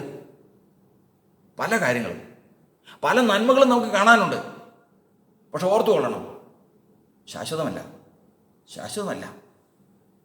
അതൊക്കെ പ്രായമൊക്കെ കാര്യങ്ങൾ മാറുമ്പോഴത്തേക്കും കാര്യങ്ങൾ മാറും. പക്ഷേ ശാശ്വതമായൊരു കാര്യമുണ്ട്, അതറിയാവുന്നതാണ് നമ്മുടെ പ്രാണൻ. ദൈവവും ആ പ്രാണനുമായിട്ടൊരു ബന്ധമുണ്ട്. ആ പ്രാണന് പറയാനുള്ളത് അധരത്തിൽ കൂടി പുറത്തേക്ക് വരും. അത് പുറത്തേക്ക് വരാൻ വേണ്ടിയിട്ടാണ് കർത്താവ് കഷ്ടത അനുവദിക്കുന്നത്. ആ കഷ്ടതയുടെ ആധിക്യത്തിൽ അധരം തന്നെ ഉച്ചരിക്കും അതിവേദനയിൽ. ഏലിയ അത് കണ്ടുപിടിച്ചതായിട്ട് തോന്നും, മദ്യപിച്ചായിട്ട് തോന്നും. ദൈവത്തിനത് തോന്നില്ല. ദൈവം അത് നോക്കിക്കൊണ്ടിരിക്കുകയാണ്. അന്ന് നിന്റെ സ്ഥിതി മാറാൻ പോവാ. ആ ദിവസം, ആ സമയം നിന്റെ സ്ഥിതി മാറും. അധരങ്ങളെ ഉച്ചരിച്ച് ദൈവത്തിന് സന്നിധി സമർപ്പിക്കുന്ന സമയം മുതൽ നിന്റെ സ്ഥിതി മാറാൻ പോവാ. കർത്താവ് സ്തോത്രം. അത് കിട്ടിക്കഴിഞ്ഞാൽ, അത് വന്നു കഴിഞ്ഞാൽ അന്ന് കർത്താവ് സ്തോത്രം ഹന്നയുടെ മുഖം പിന്നെ വാടുകയില്ല. അതാണ് അതിൻ്റെ കാര്യം. അതാണ് കണ്ണുനീരിൻ്റെ ശാശ്വത പരിഹാരം. പലർക്കും ഭൗതികമായ കാര്യങ്ങൾ കിട്ടുമ്പോൾ ഇനി എന്തിനു നടത്തിക്കും, എനിക്കൊരു കുഞ്ഞില്ല, കണ്ണുനീരോടുകൂടി വിലാപത്തോടുകൂടി വഴിപാട് നേരാത്ത സ്ഥലമില്ല, ചെയ്യാത്ത കാര്യങ്ങളില്ല, എല്ലാം നടന്നതിന് ശേഷം ഒരു കുഞ്ഞിനെയും കിട്ടി, പ്രാർത്ഥിച്ചൊരു കുഞ്ഞിനെയും കിട്ടി. എന്നല്ലാതെ എവിടത്തെ ദുഃഖം തീർന്നു? ഹന്ന തീർന്നതുപോലെ ഹന്നയുടെ പ്രാണന്റെ ദുഃഖമാണ് തീർന്നതെങ്കിൽ സന്തോഷം. എന്നാൽ പുറമേയുള്ള ദുഃഖമാണ് തീർന്നതെങ്കിൽ എന്ത് പ്രയോജനം? പ്രാണൻ ഇപ്പോഴും ദുഃഖിച്ചുകൊണ്ടിരിക്കുന്നു. അങ്ങനെയല്ല, കർത്താവിന്റെ വചനം പറയുന്നത് ആ ദുഃഖം പൊങ്ങി വരട്ടെ, ആ പ്രാണന്റെ ദുഃഖം പൊങ്ങി വരട്ടെ, അതിൽ നിന്ന് ഹൃദയം ചൂടുപിടിക്കട്ടെ, ആ പൊങ്ങി വരുന്ന ദുഃഖത്തിൽ നിന്ന് ഹൃദയം ചൂടുപിടിക്കട്ടെ, അധരം ഉച്ചരിക്കട്ടെ, അധരത്തിങ്ങളാൽ അത് ഉച്ചരിക്കട്ടെ. കർത്താവിന് സ്തോത്രം. അതാണ് പറയേണ്ടത്. അത് പറയുമ്പോൾ, ആ വാക്ക് പുറപ്പെടുവിക്കുമ്പോൾ കർത്താവിന് സ്തോത്രം അതൊന്നും മതി. ആ കഷ്ടത്തിൽ ആ പറഞ്ഞത് ദൈവം അംഗീകരിച്ചു. ആ അംഗീകാരം മുതൽ, കാരണം പുസ്തകം എടുത്തു നോക്കി, ഇന്ന് സ്വർഗത്തിൽ ഒരു പുസ്തകം എടുത്ത് തുറന്നു നോക്കി, എന്താണ് ഹന്ന ഇന്ന് ആലയത്തിൽ വന്ന് എന്തൊക്കെയോ സംസാരിക്കുക. പുസ്തകം എടുത്തു നോക്കി, പറഞ്ഞോ, വായിച്ചോ. നീ എനിക്കൊരു പുരുഷ സന്താനത്തെ തരികയാണെങ്കിൽ ശരിയാ, കറക്റ്റാ. സ്വർഗത്തിൽ പുസ്തകമൊക്കെ എടുത്ത് നോക്കിയപ്പോൾ ശരിയാ,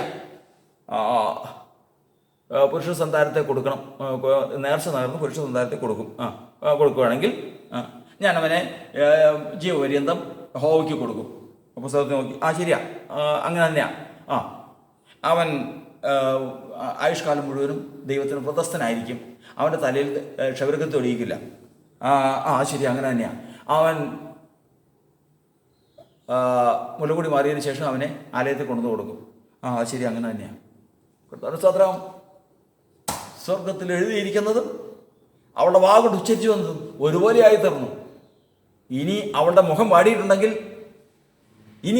വാടിയിട്ടുണ്ടെങ്കിൽ കർത്താവിന് സ്തോത്രം, അത് ദൂതന്മാരുടെ ഉത്തരവാദിയാണ്. ഇനി അവളുടെ മുഖം വാഴാതെ നോക്കേണ്ടത് സ്വർഗമാണ്. കാരണം അവളെക്കുറിച്ച് എന്ത് ഉദ്ദേശിച്ചിരിക്കുന്നുവോ, അവളുടെ ജീവിതത്തെക്കുറിച്ച് ദൈവം എന്ത് ഉദ്ദേശിച്ചിരിക്കുന്നുവോ അത് ചെയ്യാൻ തക്കവണ്ണം അവളുടെ വായിൽ നിന്ന് സമർപ്പണമായിട്ട് ഉച്ചരിച്ചു വന്നു. ദൈവം അത് അംഗീകരിച്ചു. ഇനി അവളുടെ മുഖം പാടാൻ പാടില്ല. കർത്താവിന്റെ സ്തോത്രം. ഇന്ന് കർത്താവിന്റെ വചനം നമ്മെ പഠിപ്പിക്കുന്നത് ഈ ദർശനത്തിൽ സ്വന്തം പ്രാണന്റെ ദുഃഖം തീർന്നു, സ്വന്തം പ്രാണന്റെ വേദന കൊണ്ടുള്ള കണ്ണുനീരാകുന്നുവെങ്കിൽ അതിർത്ത് നിന്ന് ഉച്ചരിച്ചു വരും. ഉച്ചരിച്ചു വന്നാൽ അതോടുകൂടി അവൻ്റെ മുഖം പിന്നെ വാടില്ല. കാരണം ഇത്രയെല്ലാം കാര്യങ്ങൾ കിട്ടിയിട്ടും യാക്കോബിൻ്റെ സങ്കടം, യാക്കോബിൻ്റെ ദുഃഖം വലുതാ. അവൻ്റെ ദുഃഖം അങ്ങേയറ്റമാണ്. കാരണം അവൻ നോക്കുമ്പോൾ ആരും കാണുന്നില്ല. അപ്പനെ വഞ്ചിച്ചതാണ്, സഹോദരനെ വഞ്ചിച്ചതാണ്, വന്നതിന് ശേഷം ഇത്രയും കാര്യങ്ങളെല്ലാം ചെയ്തതാണ്. ഒക്കെ ശരിയാണ്. എനിക്ക് വേണ്ട കാര്യങ്ങളെല്ലാം, അനുഗ്രഹങ്ങളെല്ലാം എല്ലാവരും ക്ഷമിച്ച്, അമ്മ ക്ഷമിച്ച്, അപ്പൻ ക്ഷമിച്ച് എന്നെ അനുഗ്രഹിച്ച്. അതുതന്നെയല്ല, എന്നോട് കർത്താവ് ഇടപെട്ട് സ്വപ്നവും കണ്ട് ദർശനവും കണ്ട് എനിക്ക് എൻ്റെ പാപങ്ങളൊന്നും ഓർത്തിട്ടുണ്ടാവില്ല. കാരണം അല്ലെങ്കിൽ അത്രയും വലിയ ദർശനം കാണിക്കുമോ കർത്താവ്? അത്രയും വലിയ ദർശനം കാണിക്കുമോ? പക്ഷേ നന്മയൊന്നും അവൻ ഗണ്യമാക്കിയില്ല. കർത്താവിന് സ്തോത്രം. എന്താണെന്നറിയാമോ? ദൈവം ദർശനം കാണിച്ചു എന്നുള്ളതല്ല അവിടെ പുസ്തകത്തിൽ എഴുതിയിരിക്കുന്നത്. മേളിൽ എഴുതിയിരിക്കുന്നത്, അവൻ ഹൃദയനുറുക്കത്തോടെ ദൂതനോട് വെല്ലുവിളിക്കും, കരഞ്ഞപേക്ഷിക്കും. ഉഷസ്സാകുന്നു, ഞാൻ പോകട്ടെ എന്ന് ദൂതൻ പറയും. നീ എന്നെ അനുഗ്രഹിച്ചിട്ടില്ലാതെ ഞാൻ നിന്നെ വിടുകയില്ല എന്ന് അവൻ കരഞ്ഞ് നിലവിളിക്കും. ഒടുവിൽ നിന്റെ പേരെന്തെന്ന് അവൻ്റെ തെറ്റ് തിരുത്താൻ, അപ്പനോട് വഞ്ചന പറഞ്ഞ് സമ്പാദിച്ച ആ തെറ്റ് തിരുത്താനായിട്ട് അവസരം കൊടുക്കും. നിന്റെ പേരെന്തെന്ന് ചോദിക്കും. എൻ്റെ പേര് അവൻ യാക്കോബ് എന്ന് പറയും. പാപം ദൈവം ക്ഷമിക്കും, അവനെ അനുഗ്രഹിക്കും. അവൻ്റെ തുടയുടെ തടം തൊടും, ഒരടയാളം അവന് കിട്ടും. അന്ന് മുതൽ അവൻ്റെ പേര് മാറ്റി എഴുതണം. അവൻ ഇസ്രായേൽ എന്ന് പേര് വിളിക്കപ്പെടും. ഇത്രയും കാര്യങ്ങൾ പുസ്തകത്തിൽ എഴുതി വച്ചിരിക്കുകയാണ്. അത് മുഴുവനും നിവൃത്തിയാകാതെ യോസേഫിൻ്റെ കണ്ണുനീര് തീരില്ല. എന്തിനാ കരയുന്നത്? നീ എന്തിനാ കരയുന്നത് യോസഫേ, യാക്കോബേ? നീ എന്തിനാ കരയുന്നത്? കരയുന്നതിന് എന്താന്ന് ചോദിച്ചു കഴിഞ്ഞാൽ അത് അവന് പോലും അറിയാൻ പാടില്ല. അവന് സങ്കടമുണ്ട്. എന്തോ ഒരു കാര്യം ഇനിയും സംഭവിക്കാനുണ്ട്, എന്തോ ഒരു കാര്യം ഇനിയും പ്രാപിക്കാനുണ്ട്. സഭയെ ഇത്രയും കാര്യങ്ങളെല്ലാം നടന്നു പോന്നല്ലോ. നമുക്ക് സ്വപ്നമുണ്ട്, ദർശനമുണ്ട്, അനുഗ്രഹമുണ്ട്, വെളിപ്പാടുണ്ട്. നമുക്ക് വേണ്ട അനുഗ്രഹങ്ങളെല്ലാം ഉണ്ടെന്ന് ശരി, സമ്മതിച്ചു. പക്ഷേ ഉരിയാടാതെ ഊമനായിരിക്കേ. ഉരിയാടാതില്ലേ, നന്മയെ ഗണ്യമാക്കാതെ. എന്തെല്ലാം നന്മയുണ്ട്, അതൊന്നും നന്മയല്ല. മാറ്റിവെക്ക്. സങ്കടം പൊങ്ങി വരട്ടെ. ഇന്നും പ്രാണൻ പറയുന്നുണ്ടല്ലോ, ഇനിയും എന്തോ പ്രാപിക്കാനുണ്ടെന്ന്, ഇനിയും എന്തോ ഒന്നുകൂടി പ്രാപിക്കാനുണ്ടെന്ന് പ്രാണൻ പറയുന്നുണ്ടല്ലോ. അതിൽ നിന്ന് കണ്ണുനീര് പുറത്തു വരട്ടെ. എൻ്റെ കണ്ണുനീർ തുരുത്തിയിലാക്കി വയ്ക്കണമെന്ന്. മക്കള് സ്കൂളിൽ പോയതിന് ശേഷം രണ്ടുപേരും ഒരുപോലെ തോറ്റു. 2 മക്കളാണ് ഉള്ളത്. ആ 2 മക്കള് ഒറ്റ വിഷയത്തിന് പാസ്സായില്ല, എല്ലാത്തിനും ഒരുപോലെ തോറ്റുപോയി. കർത്താവ് സ്വന്തം കണ്ണുനീര് 4 വശത്തോടെ ഒഴുകുന്നു. ദൈവം അറിയുന്നു കണ്ണുനീരിൻ്റെ ഉറവിടം ദൈവം അറിയുന്നു. കണ്ണുനീരിൻ്റെ ഉറവിടം പ്രാണനും ദൈവവുമായിട്ടുള്ള ബന്ധത്തിൽ പ്രാണന്റെ കുറവാണെങ്കിൽ, കർത്താവിന് സ്തോത്രം, ആ കുറവാണ് ഇന്ന് പ്രാണൻ ദുഃഖിച്ച് കണ്ണുനീരായിട്ട് പുറത്തു വരുന്നെങ്കിൽ, ആ കണ്ണുനീര് എത്ര വലുതാണെന്നറിയാവോ? ആ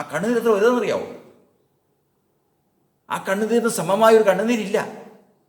അത് ദൈവം മുൻകണ്ടിട്ടുള്ള ജനത്തിന് മാത്രമുള്ളൊരു കാര്യമാണ്.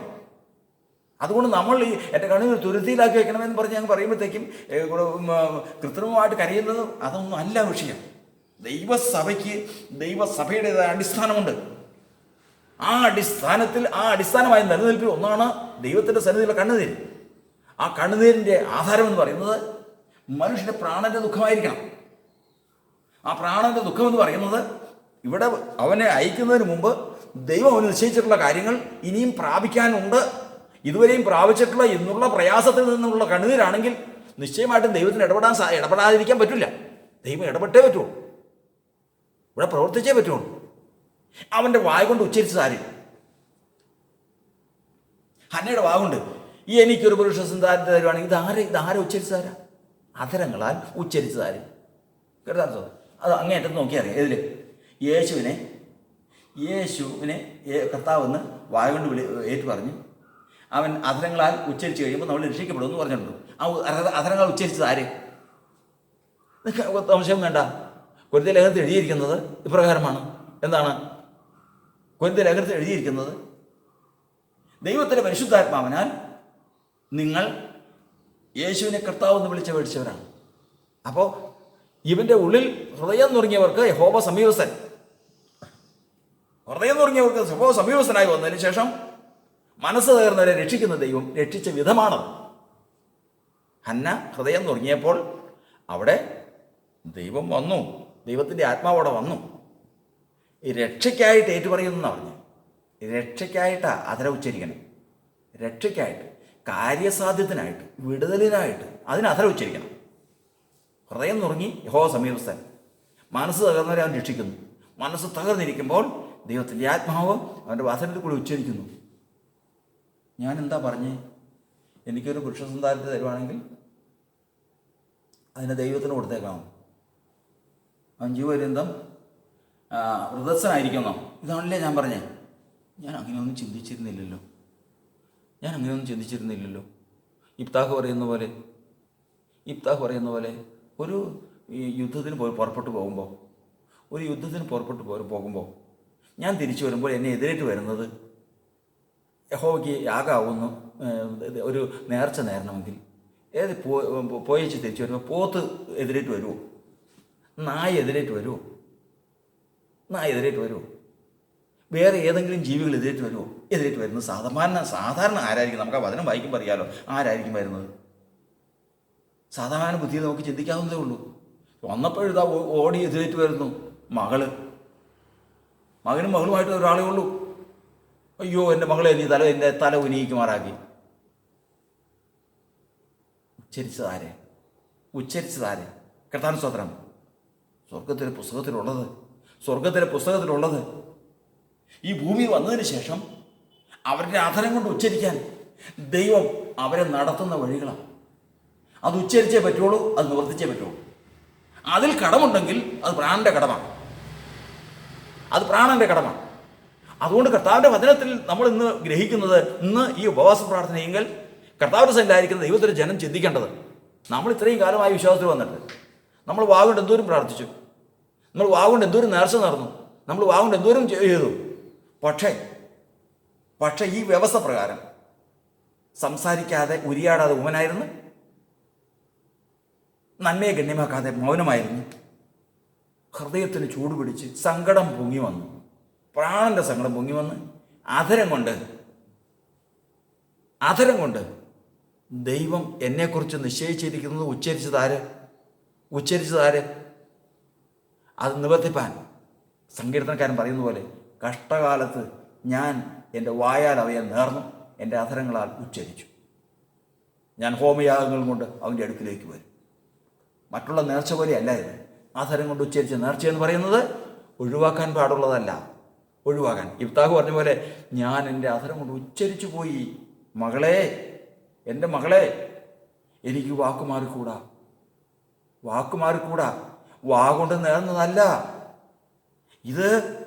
ഞാൻ ഇവിടെ വരുന്നതിന് മുമ്പേ തന്നെ ഉള്ളതാണ്. എൻ്റെ പ്രാണനും എൻ്റെ ഉടയവനുമായിട്ടുള്ള ബന്ധത്തിൽ വന്ന വാക്കാണത്. ഇത് മാറിക്കൂടാ.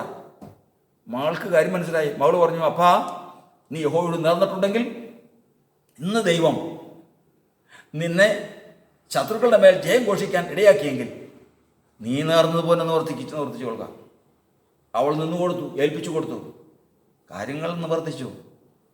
ഇന്ന് ദൈവത്തിൻ്റെ സന്നിധിയിൽ ഓർക്കുമ്പോൾ വേദൽക്കാർ ചോദിച്ചു, ഞങ്ങൾ ഇത്രയും കാലം ചെയ്തു വന്നതുപോലെ കരഞ്ഞുകൊണ്ട് ഉപവസിക്കണമെന്ന്. അവരെവിടെ കൊണ്ട് കരഞ്ഞു? സങ്കടം എവിടെ നിന്ന് വന്നു? പ്രാണന്റെ സങ്കടമാണ് അധരത്താൽ ഉച്ചരിച്ചു വന്ന് നിവർത്തിച്ചതെങ്കിൽ സംശയം ഉണ്ടാവില്ല. ഇനി ഞാൻ ചെയ്യണോ വേണ്ടതെന്ന് അങ്ങനെ ഒരു സംശയമില്ല. അങ്ങനെയല്ല, അത് നിവർത്തിക്കും. അതിനാൽ അനുഗ്രഹിക്കപ്പെടും. ആയുഷ്കാലമൊക്കെയും തൻ്റെ ജീവിതം ദൈവത്തിൻ്റെതായി തീർന്നു. മുഖം പിന്നെ വാടിയില്ല. ദൈവസന്നിധിയിൽ നമ്മൾ ചെയ്യുന്നതും നമ്മൾ പ്രാർത്ഥിക്കുന്നതും നമ്മുടെ കണ്ണുനീരിനും നമ്മുടെ വിലാപത്തിനും എല്ലാം അടിസ്ഥാനപരമായിട്ട് അർത്ഥമുണ്ടായിരിക്കട്ടെ. ഒരിക്കലും അർത്ഥമില്ലാതെ വണ്ണം പോകുന്നവരായിട്ടല്ല നമ്മൾ പഠിച്ചും നിശ്ചയം പ്രാപിച്ചു വരിക്കുന്നതിൽ ഉറച്ചു നിൽക്കാം. ദൈവഹിതപ്രകാരം ഈ യാത്ര പൂർത്തിയാക്കുവാൻ തക്കവണ്ണം പിതാവേ, ഈ ദിവസങ്ങളിൽ ഈ പ്രകൃതിയുടെ ഈ മാറ്റമെല്ലാം കാണുമ്പോൾ ഇന്ന് ലോകം മുഴുവനും ഒരു പ്രത്യേക നിയന്ത്രണത്തിൽ മുൻപോട്ട് പോയിക്കൊണ്ടിരിക്കുക. ഈ ലോകം മുഴുവനും ഒരു പ്രത്യേക നിയന്ത്രണത്തിൽ മുൻപോട്ട് പോയിക്കൊണ്ടിരിക്കുക. എപ്പോഴിത് അവസാനിക്കും? ഏത് സമയത്ത് കർത്താവിൻ്റെ സഭയ്ക്ക് രൂപാന്തരം വരും? ഏത് സമയത്ത് കർത്താവിൻ്റെ സഭയെ കർത്താവ് എടുക്കും? ഇതൊന്നും നമുക്കറിവില്ല. പക്ഷേ ഒറ്റ കാര്യം മാത്രം, ദൈവമേ, എന്നെക്കുറിച്ച് നീ ഉദ്ദേശിച്ചത് എന്നെ ഇവിടെ വന്നപ്പോൾ, എന്നെ ഇങ്ങോട്ട് അയച്ചപ്പോൾ ഇവിടെ ഞാൻ ആയിരുന്നത്, ഇവിടെ ഇത്രയും കാലം ആയിരുന്നത് അനുഗ്രഹമായി തീരുവാൻ തക്കണം. എൻ്റെ പ്രാണൻ നിന്റെ ഇഷ്ടം നിവർത്തിക്കാൻ തക്കണം. എല്ലാ തരങ്ങളാൽ അത് ഉച്ചരിച്ചു വന്നിട്ടുണ്ടോ? അത് നിവർത്തീകരിക്കപ്പെട്ടിട്ടുണ്ടോ? കർത്താവിന് സ്തോത്രം. എൻ്റെ കണ്ണുനീർ ദൈവത്തിൻ്റെ മുമ്പാകെ വിലപ്പെട്ടതായിരിക്കട്ടെ. അതെൻ്റെ പ്രാണൻ്റെ ദുഃഖമായിരിക്കട്ടെ. അത് ദൈവത്തോടുള്ള ബന്ധത്തിലായിരിക്കട്ടെ. അത് ശാശ്വതമായിരിക്കും. അതിന് എതിര് പറയാൻ ആർക്കും സാധിക്കില്ല. കാരണം ബാക്കിയുള്ള കണ്ണുനീർ പോലെ അല്ല. കർത്താവായ യേശുവിനെ പിൻപറ്റിയ മഗ്ദലന മറിയം നടന്ന പുറകെ അവൻ്റെ കൂടെയെല്ലാം നടന്നു. ഒടുവിൽ അവൻ മരിച്ച് അടക്കപ്പെട്ടു. കല്ലറയിൽ ചെന്ന് 3-ാം ദിവസം നോക്കി. കർത്താവിൻ്റെ ശിഷ്യന്മാരെല്ലാം നോക്കിയതിനു ശേഷം അവരുടെ വഴിക്ക് പോയി. ഇവൾക്ക് പോകാൻ കഴിയുന്നില്ല. അവൾ കല്ലറയിൽ കുനിഞ്ഞു നോക്കി, കരഞ്ഞുകൊണ്ട് നിന്നു. പെട്ടെന്ന് നോക്കിയപ്പോൾ, പുറകോട്ട് നോക്കിയപ്പോൾ തോട്ടക്കാരനെന്ന് നിരൂപിച്ച ഒരു മനുഷ്യൻ നിൽക്കുന്നു. വെളുത്തു വരുന്നേ ഉള്ളൂ. മറിയെ, നീ കരയുന്നത് എന്തിനാ? സ്ത്രീയെ, നീ കരയുന്നത് എന്തിനാ? നിന്ന് ആളി ചോദിച്ചു. അവൾ പറഞ്ഞു, എൻ്റെ യജമാനെ എടുത്തുകൊണ്ട് പോയി. അവളുടെ കണ്ണുനീരിൻ്റെ ഉദ്ദേശം പുറമേയുള്ള കണ്ണുനീരല്ല. പുറമേയുള്ള കണ്ണുനീരുള്ളവരെല്ലാം പോയി. പ്രാണൻ്റെ സങ്കടമുള്ളവൻ പോവില്ല, അവിടെ നിന്നു. പ്രാണൻ്റെ സങ്കടമുള്ളവൻ അവിടെ നിന്നു. സ്ത്രീയെ, നീ കരയുന്നതിന് എന്താ നിന്റെ കരച്ചിലിൻ്റെ കാര്യം? അത് ഭൗതികമല്ല. എൻ്റെ കർത്താവിനെ എടുത്തുകൊണ്ട് പോയി. യജമാനെ അവനെ എവിടെ വെച്ചെന്ന് പറഞ്ഞാൽ ഞാൻ എടുത്തുകൊണ്ട് പോയിക്കോളാം, എന്നോട് പറ. വന്ന ആൾ പറഞ്ഞു, മറിയെ വിളിച്ചപ്പോഴാണ് മറിയയ്ക്ക് ആൾ മനസ്സിലായത് യേശുവാണ്. ഉടനെ വിളിച്ചു, ഗുരുവോ. ഉടയവൻ പറഞ്ഞു, എന്നെ തുടരുത്. ഞാനിതുവരെയും പിതാവിൻ്റെ അടുക്കൽ കയറിപ്പോയിട്ടില്ല. എങ്കിലും നീ ചെന്ന് എൻ്റെ സഹോദരന്മാരോട് അറിയിക്കാം. മാനവരാശിയുടെ രക്ഷയ്ക്കുള്ള സുവിശേഷം ഒരു മനുഷ്യന് തുറന്നു കിട്ടിയത് മറിയയ്ക്കാണ്. അവളുടെ പ്രാണന്റെ സങ്കടം തീർന്നു. ഇനി അവളുടെ മുഖം പാടുന്നത് എങ്ങനെയാ? മരണസമയത്ത് പാടുന്നത് എങ്ങനെയാ? ഇനി എന്ന് പാടും? വാടുകയില്ല. കർത്താവിന് സ്തോത്രം. ഇനിയും ഞാൻ തോട്ടത്തിൽ പോയി ഉറച്ച നിലവിളിയോടെ കണ്ണുനീരോട് കൂടി അവിടെ നിൽക്കണോ എന്ന് ചോദിച്ചാൽ അതിന് ഉത്തരവില്ല. കാരണം പ്രാണന്റെ സങ്കടമുള്ളവൻ അവിടെ പോയിരിക്കും. കണ്ണുനീർ അവൻ പറയാതെ തന്നെ വന്നിരിക്കും. ഉടയവൻ അന്വേഷിച്ചിരിക്കും. അവൻ ആ നിത്യ സുവിശേഷം പ്രാപിച്ചിരിക്കും. ദൈവത്തിൻ്റെ ആത്മാവ് നമ്മെ അനുഗ്രഹിക്കട്ടെ. ദൈവത്തിൻ്റെ പരിശുദ്ധാത്മ നമ്മെ അനുഗ്രഹിക്കട്ടെ. കർത്താവ് നമുക്ക് നൽകുന്ന എല്ലാ അവസരങ്ങളും എല്ലാ സന്ദർഭങ്ങളും നഷ്ടപ്പെടുത്തി കളയാതെ ക്രിസ്തുയേശുവിൻ്റെ ധന്യമായ നാമത്തിങ്കൽ നമ്മളെക്കുറിച്ചുള്ള ദൈവോദ്ദേശം നിവർത്തീകരിച്ച് നമ്മൾ കർത്താവിന് വേണ്ടി ഒരുങ്ങി നിൽപ്പാൻ ഇതാ എന്നെ ഇവിടെ എന്തിനു വേണ്ടി അയച്ചോ അത് എൻ്റെ പ്രാണനിൽ നിന്ന് സങ്കടമായിട്ട് പൊങ്ങി വന്നു. കഷ്ടത്തിൽ ഞാൻ അത് ഉച്ചരിച്ചു. ഇന്ന് എൻ്റെ ജീവിതത്തിൽ അത് നേർച്ചയായിട്ട് ഞാൻ കഴിച്ചിരിക്കുന്നു എന്ന് പ്രാഗൽഭ്യത്തോടെ കർത്താവിൻ്റെ സന്നിധിയിലായിരുന്നു കർത്താവിൻ്റെ വരവിങ്കൽ ഇതാ പൂർണ്ണ പ്രാഗൽഭ്യത്തോടെ കർത്താവിൻ്റെ സന്നിധിയിലേക്ക് സന്തോഷത്തോടെ ചേരുവാൻ ദൈവത്തിൻ്റെ സഭയെ ദൈവം അനുഗ്രഹിക്കുക എന്നുള്ള പ്രാർത്ഥനയോടെ ഇന്ന് നമുക്ക് കർത്താവിൻ്റെ സന്നിധിയിലേക്ക് മുട്ടളമടക്കാം. നമുക്ക് പ്രാർത്ഥിക്കാം. പാപത്താൽ എന്നിൽ വന്ന ശാപക്കാറകൾ നീക്കി, പാപത്താൽ എന്നിൽ വന്ന ശാപക്കാറകൾ നീക്കി, ശോഭിത നീതി വസ്ത്രം ആഭരണമായി നൽകും, ശോഭിത നീതി വസ്ത്രം ആഭരണമായി നൽകും. യേശു എന്നടിസ്ഥാനം ആശയവനിലത്രേ, യേശു എന്നടിസ്ഥാനം ആശയവനി